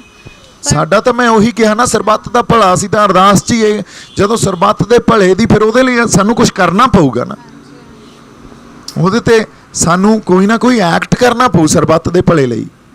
ਸੋ ਇਸ ਕਰਕੇ ਇਹ ਜਿਹੜੇ ਆਪਦੇ ਆਪ ਨੂੰ ਸੇਫ ਐਂਡ ਸਿਕਿਉਰ ਫੀਲ ਕਰਨਾ, ਉਹਦੇ 'ਚ ਬਹੁਤ ਵੱਡਾ ਇੱਕ ਨਿੱਜ ਆ ਜਿਹੜਾ ਸੈਲਫਿਸ਼ਨੈਸ ਇਹ ਆਉਂਦੀ ਆ। ਤੇ ਅਸੀਂ ਤਾਂ ਸੈਲਫਿਸ਼ਨੈਸ ਵਾਲੇ ਬੰਦੇ ਹੀ ਨਹੀਂ ਆ, ਅਸੀਂ ਤਾਂ ਜਿਉਂਦੇ ਹੀ ਦੂਜਿਆਂ ਲਈ ਆ, ਅਸੀਂ ਤਾਂ ਲੜਦੇ ਹੀ ਦੂਜਿਆਂ ਲਈ ਆ। ਅਸੀਂ ਪਹਿਲਾਂ ਕਹਿੰਦੇ ਆ ਵੀ ਤੂੰ ਠੀਕ ਹੋ ਜਾ, ਤੇਰਾ ਘਰ ਅਸੀਂ ਪਹਿਲਾਂ ਸਵਾਰ ਦਈਏ, ਸਾਡਾ ਕੋਈ ਨਹੀਂ, ਅਸੀਂ ਬਾਅਦ 'ਚ ਆਪੇ, ਅਕਾਲ ਪੁਰਖ ਵਾਹਿਗੁਰੂ ਹੈਗਾ। ਸੋ ਇੱਥੇ ਆ ਕੇ ਤਾਂ ਸਿਧਾਂਤ ਟੈਸਟ ਹੁੰਦੇ ਆ। ਇਸੇ ਕਰਕੇ ਜਦੋਂ ਆਪਾਂ ਗੁਰਬਾਣੀ ਦੀ ਗੱਲ ਕਰਦੇ ਆ ਤਾਂ ਅਸੀਂ ਕਹਿੰਦੇ ਆ ਧੁਰ ਕੀ ਬਾਣੀ ਆ, ਅਕਾਲ ਪੁਰਖ ਦੀ ਬਾਣੀ ਆ। ਹੁਣ ਸਾਨੂੰ ਇਸ ਸਿਧਾਂਤ ਤੋਂ ਤੋੜਿਆ ਕਿਵੇਂ ਜਾਂਦਾ? ਮਾਡਰਨ ਐਜੂਕੇਸ਼ਨ ਅਗੇਨ, ਵੀ ਜਿਹੜਾ ਸ੍ਰੀ ਗੁਰੂ ਗ੍ਰੰਥ ਸਾਹਿਬ ਆ ਨਾ, ਉਹ ਤਾਂ ਇੱਕ ਗਿਆਨ ਦਾ ਸਰੋਤ ਆ, ਵੀ ਗੁਰੂ ਤੋਂ ਗਿਆਨ ਲਓ ਬਸ। ਇਹ ਬਹੁਤ ਵੱਡੇ ਲੈਵਲ ਤੇ ਪ੍ਰਚਾਰੀ ਗਈ ਆ ਗੱਲ ਇਹ। ਫਿਰ ਜੇ ਗਿਆਨ ਤੱਕ ਹੀ ਲਿਮਿਟਡ ਹੁੰਦਾ ਸ੍ਰੀ ਗੁਰੂ ਗ੍ਰੰਥ ਸਾਹਿਬ, ਤਾਂ ਫਿਰ ਗਿਆਨ ਤਾਂ ਅਮਰੀਕਾ 'ਚੋਂ ਬਹੁਤ ਨਿਕਲਿਆ। ਉਹਨੇ ਇਹ ਇਤਿਹਾਸ ਦਿੱਤਾ, ਇੰਨੀਆਂ ਸ਼ਹਾਦਤਾਂ ਦੇ ਮਿੱਥ ਸਿਰਜੇ ਜਾਣੇ। ਗਿਆਨ ਤਾਂ ਯੂਰਪ ਵਾਲਿਆਂ ਨੇ ਬਹੁਤ ਕੱਢਿਆ, ਵੱਡੇ ਵੱਡੇ ਸਾਇੰਟਿਸਟ ਹੋਏ ਆ, ਉਹਨੇ ਇਤਿਹਾਸ ਸਿਰਜਿਆ। ਜੇ ਇਕੱਲਾ ਗਿਆਨ ਹੀ ਹੁੰਦਾ ਫਿਰ ਤਾਂ ਦੁਨੀਆ 'ਚ ਹੋਰ ਬਹੁਤ ਜਗ੍ਹਾ ਇਕੱਲਾ ਗਿਆਨ ਹੀ ਵੰਡਿਆ ਗਿਆ ਨਾ, ਪਰ ਇਹ ਇਤਿਹਾਸ ਤਾਂ ਨਹੀਂ ਨਿਕਲਿਆ ਉੱਥੋਂ। ਪਰ ਸਾਡੇ ਗੁਰੂ 'ਚ ਪੂਰਨ ਵਿਸ਼ਵਾਸ ਵੀ ਗੁਰੂ ਕੁਛ ਵੀ ਕਰ ਸਕਦਾ, ਉਹ ਇਕੱਲਾ 1.25 ਲੱਖ ਨਾਲ ਵੀ ਲੜਾ ਸਕਦਾ। ਉਸ ਪੂਰਨ ਵਿਸ਼ਵਾਸ ਨੇ ਇਹ ਇਤਿਹਾਸ ਸਿਰਜਿਆ, ਔਰ ਉਹ ਸਾਡੇ ਅਵਚੇਤਨ ਮਨ 'ਚ ਪਈ ਆ ਗੱਲ, ਇਹ ਕਦੇ ਕੱਢੀ ਨਹੀਂ ਜਾ ਸਕਦੀ, ਸਾਡੇ ਅੰਦਰੋਂ ਨਹੀਂ ਕੱਢੀ ਜਾ ਸਕਦੀ। ਔਰ ਇਹ ਵੀ ਇੱਕ ਗੱਲ ਜਿਹੜੀ ਆ, ਹੁਣ ਦੇਖੋ ਬੇਅਦਬੀ ਸ੍ਰੀ ਗੁਰੂ ਗ੍ਰੰਥ ਸਾਹਿਬ ਦੀ ਕਿਸ ਲੈਵਲ ਤੇ ਕਰ ਰਹੇ ਆ। ਇਹ ਵੀ ਸਾਜ਼ਿਸ਼ ਅਧੀਨ ਹੋ ਰਹੀਆਂ ਗੱਲਾਂ। ਸਾਜ਼ਿਸ਼ ਅਧੀਨ ਕਿਵੇਂ ਆ? ਵੀ ਇਹਨਾਂ ਨੂੰ ਗ੍ਰੰਥ ਨਾਲੋਂ ਜਾਂ ਇਸ ਗੱਲ ਤੇ ਰਿਐਕਟ ਕਰਨਾ ਹੀ ਛੱਡ, ਇਹਨਾਂ ਤੋਂ ਪਾਸੇ ਕਰ ਦੋ। ਵੀ ਹੁਣ ਆਪਾਂ ਨੂੰ ਐਂ ਲੱਗਣ ਲੱਗਿਆ ਯਾਰ ਇਹ ਤਾਂ ਆਮ ਗੱਲ ਆ। ਜੇ ਆਮ ਗੱਲ ਆ ਤਾਂ ਅਸੀਂ ਕਹਿੰਦੇ ਆ ਯਾਰ ਕਿਸੇ ਦੋਸ਼ੀ ਨੂੰ ਫੜਿਆ ਤਾਂ ਗਿਆ ਨਹੀਂ, ਸਜ਼ਾ ਤਾਂ ਹੋਈ ਨਹੀਂ, ਅਸੀਂ ਵੀ 2-4 ਦਿਨ ਬੁਰਾ ਮਨਾਉਣੇ ਆ, ਉਸ ਤੋਂ ਬਾਅਦ ਆਪਾਂ ਉਹੇ ਜਿਹੇ ਹੀ ਹੋ ਜਾਂਦੇ ਆ। ਸੋ ਪਰ ਇਹਦੇ 'ਚ ਸਾਨੂੰ ਇੱਕ ਗੱਲ ਸਮਝਣੀ ਪਊ, ਰੋਜ਼ ਗੱਲ ਕਰਦਾ ਮੈਂ ਇਹ, ਔਰ ਇਹ ਬਹੁਤ ਬੜੀ ਜ਼ਰੂਰੀ ਆ ਗੱਲ ਕਰਨੀ। ਕਿਉਂ ਇਹ ਗੱਲ ਕਰ ਰਹੇ ਆ? ਦੇਖੋ ਜਿਹੜਾ ਜ਼ੁਲਮੀ ਹੁੰਦਾ ਨਾ, ਉਹਨੇ ਤਾਂ ਜ਼ੁਲਮ ਕਰਨਾ ਹੁੰਦਾ, ਉਹਦਾ ਧਰਮ ਆ ਇਹ, ਉਹਨੇ ਜ਼ੁਲਮ ਕਰਨਾ ਹੀ ਕਰਨਾ। ਪਰ ਜਿਹੜਾ ਬੰਦਾ ਰਾਖਾ ਹੁੰਦਾ, ਜੇ ਠੂਹੇ ਨੇ ਡੰਗ ਮਾਰਨਾ ਹੀ ਮਾਰਨਾ, ਪਰ ਬਚਾਉਣ ਵਾਲੇ ਨੇ ਬਚਾਉਣਾ। ਹੁਣ ਜਿਹੜਾ ਜ਼ੁਲਮ ਕਰ ਰਿਹਾ, ਬੇਅਦਬੀ ਕਰ ਰਿਹਾ, ਉਹ ਤਾਂ ਕਰ ਰਿਹਾ, ਪਰ ਜਿਹਨੇ ਪਹਿਰਾਦਾਰੀ ਕਰਨੀ ਆ ਉਹ ਨਹੀਂ ਕਰ ਰਹੇ। ਸੋ ਇਹਦਾ ਮਤਲਬ ਅਸੀਂ ਆਪਦਾ ਕੰਮ ਨਹੀਂ ਪੂਰਾ ਕਰ ਰਹੇ। ਉਹ ਤਾਂ ਜ਼ੁਲਮੀ, ਇਹ ਤਾਂ ਮਹਾਰਾਜ ਦੀ ਕਲਾ ਨਾ। ਹਾਂਜੀ ਹਾਂਜੀ, ਜ਼ੁਲਮ ਤਾਂ ਰਹੂਗਾ ਹੀ ਰਹੂਗਾ, ਉਹਨਾਂ ਨੇ ਤਾਂ ਬੇਅਦਬੀ ਕਰਨੀ ਕਰਨੀ ਆ, ਪਰ ਅਸੀਂ ਪਹਿਰੇਦਾਰੀ ਤਾਂ ਅਸੀਂ ਕਰਨੀ ਆ ਨਾ, ਅਸੀਂ ਕਰ ਰਹੇ ਹਾਂ ਪਹਿਰੇਦਾਰੀ। ਜੇ ਅਸੀਂ ਆਪਦੇ ਗੁਰੂ ਦੀ ਪਹਿਰਾਦਾਰੀ ਨਹੀਂ ਕਰ ਸਕਦੇ, ਫਿਰ ਕਿੱਥੋਂ ਆਪਦੇ ਹੱਕ ਲੈ ਲਾਂਗੇ? ਅਸੀਂ ਤਾਂ ਆਪਦੇ ਗੁਰੂ ਦੀ ਪਹਿਰਾਦਾਰੀ ਨਹੀਂ ਕਰ ਸਕੇ। ਸਭ ਤੋਂ ਵੱਡੀ ਗੱਲ ਤਾਂ ਉੱਥੇ ਆਉਂਦੀ ਆ। ਔਰ ਕਿਹੜਾ ਇੱਥੇ ਰੂਹ ਬੈਠੀ ਆ, ਮੈਂ ਪੰਜਾਬ ਦੀ ਗੱਲ ਕਰਦਾ, ਕੋਈ ਹਿੰਦੂ ਹੋਵੇ, ਕੋਈ ਮੁਸਲਮਾਨ ਹੋਵੇ, ਜਿਹੜਾ ਸ੍ਰੀ ਗੁਰੂ ਗ੍ਰੰਥ ਸਾਹਿਬ ਨੂੰ ਗੁਰੂ ਨਾ ਮੰਨਦਾ ਹੋਵੇ, ਜਿਹੜਾ ਕੋਈ, ਮੈਂ ਉਹੀ ਕਿਹਾ, ਕੋਈ ਧਰਮੀ ਨੇਕ ਬੰਦਾ ਨਹੀਂ ਆ, ਉਹ ਤਾਂ ਭਲਾ ਨਾ ਮੰਨਦਾ ਹੋਵੇ, ਪਰ ਜਿਹੜਾ ਧਰਮੀ ਬੰਦਾ ਆਪਦੇ ਧਰਮ ਤੇ ਚਾਹੇ ਖਰਾ ਉਤਰਦਾ ਹੋਵੇ, ਚਾਹੇ ਕੋਈ ਹਿੰਦੂ ਹੋਵੇ ਮੁਸਲਮਾਨ ਹੋਵੇ, ਉਹ ਸ੍ਰੀ ਗੁਰੂ ਗ੍ਰੰਥ ਸਾਹਿਬ ਨੂੰ ਗੁਰੂ ਹੀ ਮੰਨਦਾ, ਕਿਉਂਕਿ ਇਹ ਧਰਤੀ ਉਸ ਗੁਰੂਆਂ ਦੀ ਸਾਜੀ ਹੋਈ ਧਰਤੀ ਆ। ਇੱਥੇ ਰਹਿਣ ਵਾਲਾ ਉਹ ਬੰਦੇ ਨੂੰ ਅਹਿਸਾਸ ਆ ਵੀ ਇਹ ਗੁਰੂਆਂ ਦੀ ਧਰਤੀ ਆ। ਤੇ ਜੇ ਅੱਜ ਅਸੀਂ ਆਪਦੇ ਗੁਰੂ ਦੀ, ਫਿਰ ਤਾਂ ਅਸੀਂ ਵੀ ਉਵੇਂ ਹੀ ਮੰਨੀ ਪਏ ਆ ਵੀ ਕਿਤਾਬ ਆ ਯਾਰ, ਇਹਦੇ ਤੋਂ ਤਾਂ ਗਿਆਨ ਮਿਲਦਾ, ਅਸੀਂ ਪਾਣੀ ਪੜ੍ਹ ਲੈਂਦੇ ਆ, ਬਸ ਗੱਲ ਖਤਮ ਆ। ਪਰ ਗੱਲ ਇੱਥੇ ਆ ਵੀ ਸਾਨੂੰ ਪਤਾ ਬੇਅਦਬੀਆਂ ਹੋ ਰਹੀਆਂ, ਹੋਣਗੀਆਂ, ਪਰ ਅਸੀਂ ਆਪਦਾ ਕੰਮ ਨਹੀਂ ਕਰ ਪਾ ਰਹੇ, ਅਸੀਂ ਪਹਿਰਾਦਾਰੀ ਨਹੀਂ ਕਰ ਪਾ ਰਹੇ। ਤੇ ਅਸੀਂ ਕਹਿੰਦੇ ਅਸੀਂ ਬੈਠੇ ਆ ਜੀ, ਦਿੱਲੀ ਨਾਲ ਲੜ ਲਾਂਗੇ, ਆਪਦੇ ਹੱਕ ਲੈ ਲਾਂਗੇ, ਅਸੀਂ ਖੁਦ ਮੁਖਤਿਆਰੀ ਲੈ ਲਾਂਗੇ, ਪਰ ਹਜੇ ਤੱਕ ਤਾਂ ਅਸੀਂ ਆਪਦੇ ਗੁਰੂ ਦੀ ਉਹ ਰਾਖੀ ਨਹੀਂ ਕਰ ਪਾ ਰਹੇ। ਸੋ ਬਹੁਤ ਵੱਡੀ ਘਾਟ ਆ, ਇਹ ਬੈਲੈਂਸ ਵਿਗੜਿਆ ਨਾ, ਜਿਹੜਾ ਜ਼ੁਲਮ ਕਰਨ ਵਾਲਾ ਆਪਦਾ ਕੰਮ ਕਰੀ ਜਾਂਦਾ, ਪਰ ਜਿਹੜੇ ਪਾਸੇ ਅਸੀਂ ਬੈਠੇ ਆ ਅਸੀਂ ਆਪਦਾ ਕੰਮ ਨਹੀਂ ਕਰ ਰਹੇ। ਇਹ ਗੱਲ ਸਾਨੂੰ ਸਮਝਣੀ ਪਊਗੀ, ਇਹ ਘਾਟ ਸਾਡੇ 'ਚ ਆ। ਹੁਣ ਸਿਦਕ ਦੀ ਘਾਟ ਹੈ, ਸਿਰੜ ਦੀ ਘਾਟ ਹੈ। ਹਾਂਜੀ, ਤੁਸੀਂ ਉਹਨੂੰ ਆਪਾਂ ਕਿਸੇ ਪਾਸੇ ਲਾ ਲਈਏ। ਹਾਂਜੀ। ਸੋ ਜਦੋਂ ਇਹ ਮਹਾਰਾਜ ਦੀ ਕਲਾ ਹੀ ਆ, ਦੋਨੇ ਚੀਜ਼ਾਂ ਚੱਲਣੀਆਂ ਹੀ ਆ, ਇੱਕ ਦੂਜੇ ਦੀਆਂ ਪੂਰਕ ਆ ਇਹ। ਸੋ ਸਤਿ ਸ਼੍ਰੀ ਅਕਾਲ ਜੀ। ਕੋਈ ਹੋਰ ਗੱਲਬਾਤ ਆਪਾਂ ਕਰਨੀ ਆ ਤਾਂ ਆਪਾਂ ਗਾਂਹ ਵੱਧਦੇ ਆ ਬਾਈ ਜੀ, ਤੁਸੀਂ ਆਓ ਕੁਛ। ਤੁਸੀਂ ਭਾਜੀ, ਹਾਂਜੀ, ਸਾਨੂੰ ਲੱਗਦਾ ਸੀ ਕਿ ਸ਼ਾਇਦ ਅਸੀਂ ਉਹ ਜਜ਼ਬਾਤੀ ਹੋ ਕੇ ਦੂਜਿਆਂ ਨੂੰ ਪ੍ਰੇਰੀ ਜਾਂਦੇ, ਇੱਕ ਦੂਜੇ ਨੂੰ ਕਹੀ ਜਾਂਦੇ ਆ। ਹਾਂਜੀ, ਪਰ ਜੋ ਗੱਲ ਤੁਸੀਂ ਕਹੀ ਹੈ ਠੀਕ ਹੈ, ਬਿਲਕੁਲ ਸਹੀ ਹੈ। ਹਾਂ, ਉਹੀ ਗੱਲ ਹੈ ਜੀ, ਸਾਨੂੰ ਆਪ ਹੀ ਕਰਨਾ ਪੈਣਾ। ਹਾਂਜੀ। ਔਰ ਜਿਹੜੇ ਰੈਵੋਲੂਸ਼ਨਰੀ ਹੁੰਦੇ ਆ ਨਾ, ਉਹ ਹੁੰਦੇ ਵੀ ਥੋੜੇ ਹੀ ਆ, ਬਾਹਲੇ ਨਹੀਂ ਹੁੰਦੇ। ਥੋੜੇ ਬੰਦਿਆਂ ਨੇ ਬਾਹਲਿਆਂ ਨੂੰ ਪਿੱਛੇ ਲਾਉਣਾ ਹੁੰਦਾ। ਸੋ ਇਹ ਤਾਂ ਹੁਣ ਆਪਣਾ ਇੱਕ ਪ੍ਰੋਸੈਸ ਆ, ਇੱਕ ਪ੍ਰੋਸੈਸ ਸ਼ੁਰੂ ਹੋਇਆ, ਇਸ ਪ੍ਰੋਸੈਸ ਨੂੰ ਆਪਾਂ ਵਧਾਉਣਾ, ਇਸ ਅੰਦੋਲਨ ਨੂੰ ਵੀ ਆਪਾਂ ਜਾਰੀ ਰੱਖਣਾ। ਇੱਕ ਬੇਨਤੀ ਹੋਰ ਸੀ ਜੀ, ਹਾਂਜੀ, ਜੋ ਤੁਸੀਂ ਪੋਲੀਟੀਕਲ ਧਿਰ ਦੀ ਗੱਲ ਕਰਦੇ ਹੋ ਨਾ, ਇਹ ਅਜੇ ਵੀ ਸਾਨੂੰ ਡਾਈਜੈਸਟ ਨਹੀਂ ਹੋ ਰਹੀ, ਕਿਉਂਕਿ ਤੁਸੀਂ ਪਹਿਲਾਂ 2 ਦੇ ਐਗਜ਼ਾਮਪਲ ਵੀ ਦਿੱਤੇ। ਹਾਂਜੀ, ਮਨਪ੍ਰੀਤ ਬਾਦਲ ਦੀ PPP ਦਾ ਔਰ ਆਪ ਦਾ ਨਾ। ਹਾਂਜੀ, ਤੇ ਫਿਰ ਜਦੋਂ ਹੁਣ ਸਾਡੇ ਸਾਹਮਣੇ ਤੀਜਾ ਬਦਲ ਆਉਂਦਾ ਜਾਂ ਤੁਸੀਂ ਦੱਸ ਰਹੇ ਹੋ, ਨਹੀਂ ਉਹ ਤੀਜਾ ਬਦਲ ਨਹੀਂ ਆ। ਹਾਂਜੀ, ਪਹਿਲਾਂ ਤਾਂ ਇਸ ਗੱਲ ਨੂੰ ਸਮਝੀਏ ਜੀ, ਜਿਹੜੀ ਬਦਲ ਪਹਿਲਾਂ ਆਇਆ ਉਹਨਾਂ ਨੇ ਕਦੇ ਵੀ ਪੰਜਾਬ ਦੀ ਗੱਲ, ਨਿਰੋਲ ਪੰਜਾਬ ਦੀ ਗੱਲ ਨਹੀਂ ਕੀਤੀ। ਹਾਂਜੀ, ਕਿਉਂਕਿ ਉਹਨਾਂ ਦਾ ਕੁਛ ਨਾ ਕੁਛ ਸੰਚਾਲਨ, ਜੇ ਨਿਰੋਲ ਪੰਜਾਬ ਦੀ ਗੱਲ ਮਨਪ੍ਰੀਤ ਕਰਦੇ ਹੁੰਦੇ ਤਾਂ ਅੱਜ ਕਾਂਗਰਸ 'ਚ ਨਹੀਂ ਬੈਠੇ ਹੋਣੇ ਸੀ। ਸਹੀ ਗੱਲ ਹੈ ਜੀ, ਹੈ ਨਾ। ਇਸੇ ਤਰ੍ਹਾਂ ਨਿਰੋਲ ਪੰਜਾਬ ਦੀ ਗੱਲ ਜੇ ਆਪ ਨੇ ਕੀਤੀ ਹੁੰਦੀ ਤਾਂ ਅੱਜ ਦਿੱਲੀ ਤੋਂ ਉਹਦਾ ਰਿਮੋਟ ਕੰਟਰੋਲ ਕੇਜਰੀਵਾਲ ਸਾਹਿਬ ਦੇ ਹੱਥ 'ਚ ਨਹੀਂ ਹੋਣਾ ਸੀ। ਜਾਂ ਉਹ ਇੱਕ ਦਿਨ ਤੁਸੀਂ ਦੇਖ ਲਓ, ਮਾਨਸਿਕਤਾ ਦੇਖੋ, ਪਹਿਲੇ ਦਿਨ 31 ਅਕਤੂਬਰ ਨੂੰ ਤਾਂ ਉਹ ਜਿਹੜੇ ਇੰਦਰਾ ਗਾਂਧੀ ਆ ਉਹਨਾਂ ਨੂੰ ਸ਼ਰਧਾਂਜਲੀ ਦੇਈ ਜਾਂਦੇ ਆ ਜੀ। ਉਹ ਟਵੀਟ ਕੀਤਾ 1 ਨਵੰਬਰ ਨੂੰ ਉਹ ਜਿਹੜੇ ਸਿੱਖ ਜੈਨੋਸਾਈਡ ਵਾਲੇ ਆਪਣੇ ਉੱਥੇ ਸਿੱਖ ਸੰਗਤ ਨੇ ਸਫ਼ਰ ਕੀਤਾ ਉਹਨਾਂ ਨੂੰ ਸ਼ਰਧਾਂਜਲੀ ਦੇਈ ਜਾਂਦੇ ਆ। ਹੁਣ ਇਹ ਜਿਹੜੀ ਪੋਲੀਟਿਕਸ ਆ, ਇਹ ਪੋਲੀਟਿਕਸ ਦਾ ਆਧਾਰ ਤਾਂ ਸਾਨੂੰ ਸਮਝ ਆਉਂਦਾ ਵੀ ਇਹਨਾਂ ਨੇ ਤਾਂ ਜਮਹੂਰੀਅਤ ਸਿਰਾਂ ਦੀ ਗਿਣਤੀ ਵਾਲੀ ਪੋਲੀਟਿਕਸ ਹੀ ਕਰਨੀ ਆ। ਪਰ ਨਹੀਂ, ਫਿਰ ਹੁੰਗਾਰੇ ਦੀ ਗੱਲ ਤੇ ਆਪਾਂ ਆਉਣੇ ਆ। ਹਮੇਸ਼ਾ ਜਿਹੜੀ ਇਫੈਕਟਿਵਨੈਸ ਆ ਨਾ ਕਿਸੇ ਵੀ ਪੋਲੀਟਿਕਸ ਦੀ, ਉਹ ਜਿੱਤ ਤੇ ਡਿਪੈਂਡ ਨਹੀਂ ਹੁੰਦੀ। ਠੀਕ ਹੈ ਜੀ। ਅਗਲੀ ਗੱਲ, ਪਹਿਲਾਂ ਆਪਾਂ ਇਹ ਨਹੀਂ ਕਹਿ ਰਹੇ ਵੀ ਧਿਰ ਆਪਾਂ ਖੜੀ ਕਰ ਦਾਂਗੇ। ਇਸ ਪੋਲੀਟਿਕਸ ਨੇ, ਇਸ ਧਿਰ ਨੇ ਇੱਕ ਪ੍ਰੋਸੈਸ 'ਚੋਂ ਨਿਕਲਣਾ ਹੁੰਦਾ। ਉਹ ਪ੍ਰੋਸੈਸ ਦੇ ਵਿੱਚ ਨਿਕਲ ਕੇ ਸਾਨੂੰ ਪਤਾ ਲੱਗ ਜਾਂਦਾ ਵੀ ਕਿਹੜੇ ਬੰਦੇ ਆ ਜਿਨ੍ਹਾਂ ਨੂੰ ਅਸੀਂ ਮੇਨ ਸਟ੍ਰੀਮ ਪੋਲੀਟਿਕਸ 'ਚ ਲੈ ਕੇ ਆ ਸਕਦੇ ਹਾਂ, ਕਿਹੜੇ ਬੰਦੇ ਆ ਜਿਨ੍ਹਾਂ ਨੂੰ ਆਪਾਂ ਪਹਿਰੇਦਾਰੀ ਸਿਸਟਮ 'ਚ ਲੈ ਕੇ ਆ ਸਕਦੇ ਹਾਂ। ਅਸੀਂ ਉਹ ਪ੍ਰੋਸੈਸ ਤਾਂ ਸ਼ੁਰੂ ਕਰੀਏ, ਉਹ ਪ੍ਰੋਸੈਸ ਤਾਂ ਸ਼ੁਰੂ ਕਰੀਏ। ਹੁਣ ਜਦੋਂ ਆਪਾਂ ਸ਼ਹਿਰਾਂ 'ਚ, ਪਿੰਡਾਂ 'ਚ ਜਾਵਾਂਗੇ, ਜਦੋਂ ਆਪਾਂ ਕਵਾਂਗੇ ਵੀ ਐਗਰੀਕਲਚਰ ਮਾਡਲ 'ਤੇ ਆਪਾਂ ਆ ਕੇ ਗੱਲਬਾਤ ਕਰੀਏ, ਇਹਦੇ 'ਤੇ ਸੰਵਾਦ ਕਰੀਏ, ਉਹ ਪ੍ਰੋਸੈਸ ਸ਼ੁਰੂ ਹੋ ਗਿਆ ਨਾ। ਉਸ ਪ੍ਰੋਸੈਸ 'ਚੋਂ ਪੰਜਾਬ ਦੇ ਚੰਗੇ ਬੰਦੇ ਸਾਡੇ ਸਾਹਮਣੇ ਆਉਣਗੇ। ਉਸ ਪ੍ਰੋਸੈਸ 'ਚੋਂ ਪੰਜਾਬ ਦੇ ਉਹ ਦਰਦੀ ਸਾਹਮਣੇ ਆਉਣਗੇ ਜਿਹੜੇ ਕਹਿਣਗੇ ਯਾਰ ਅਸੀਂ ਸਮਰਪਿਤ ਹਾਂ, ਅਸੀਂ ਸਾਡੀ ਧਰਤੀ ਨੂੰ, ਸਾਡੇ ਲੋਕਾਂ ਨੂੰ ਸਮਰਪਿਤ ਹਾਂ। ਤੇ ਉਸ ਪ੍ਰੋਸੈਸ 'ਚੋਂ ਇਹ ਸਭ ਕੁਝ ਇਵੋਲਵ ਹੋਊਗਾ। ਪਹਿਲਾਂ ਫੇਲ ਕਿਉਂ ਹੋਈਆਂ? ਕਿਉਂਕਿ ਇਹ ਪਹਿਲਾਂ ਆਪ ਦੀ ਸਮਝ ਨਾਲ ਇਕੱਠੇ ਹੋ ਜਾਂਦੇ ਆ। ਤੇ ਜਿਹੜੀ ਆਪਦੀ ਸਮਝ ਤੇ ਲੋਕਾਂ ਦੀ ਸਮਝ ਕਦੇ ਵੀ ਨਹੀਂ ਰਲਦੀ ਹੁੰਦੀ।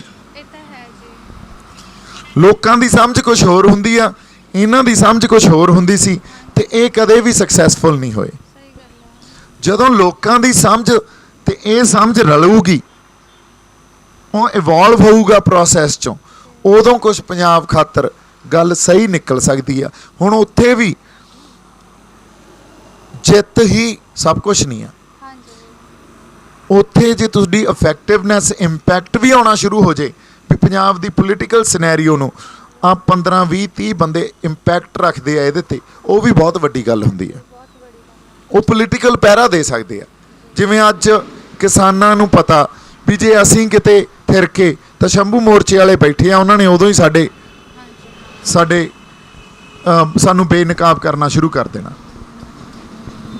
ਸੋ ਇਸ ਲਈ ਇੱਕ ਆਰਗੈਨਿਕ ਪ੍ਰੋਸੈਸ ਜਿਹੜਾ ਉਹ ਇੱਕ ਸਿਵਲ ਸਟਰਕਚਰ ਚੋਂ ਨਿਕਲੂਗਾ। ਪਹਿਲਾਂ ਉਹ ਸਿਵਲ ਸਟਰਕਚਰ ਦਾ ਇੱਕ ਆਰਗੈਨਿਕ ਪ੍ਰੋਸੈਸ ਤਾਂ ਸ਼ੁਰੂ ਕਰੀਏ।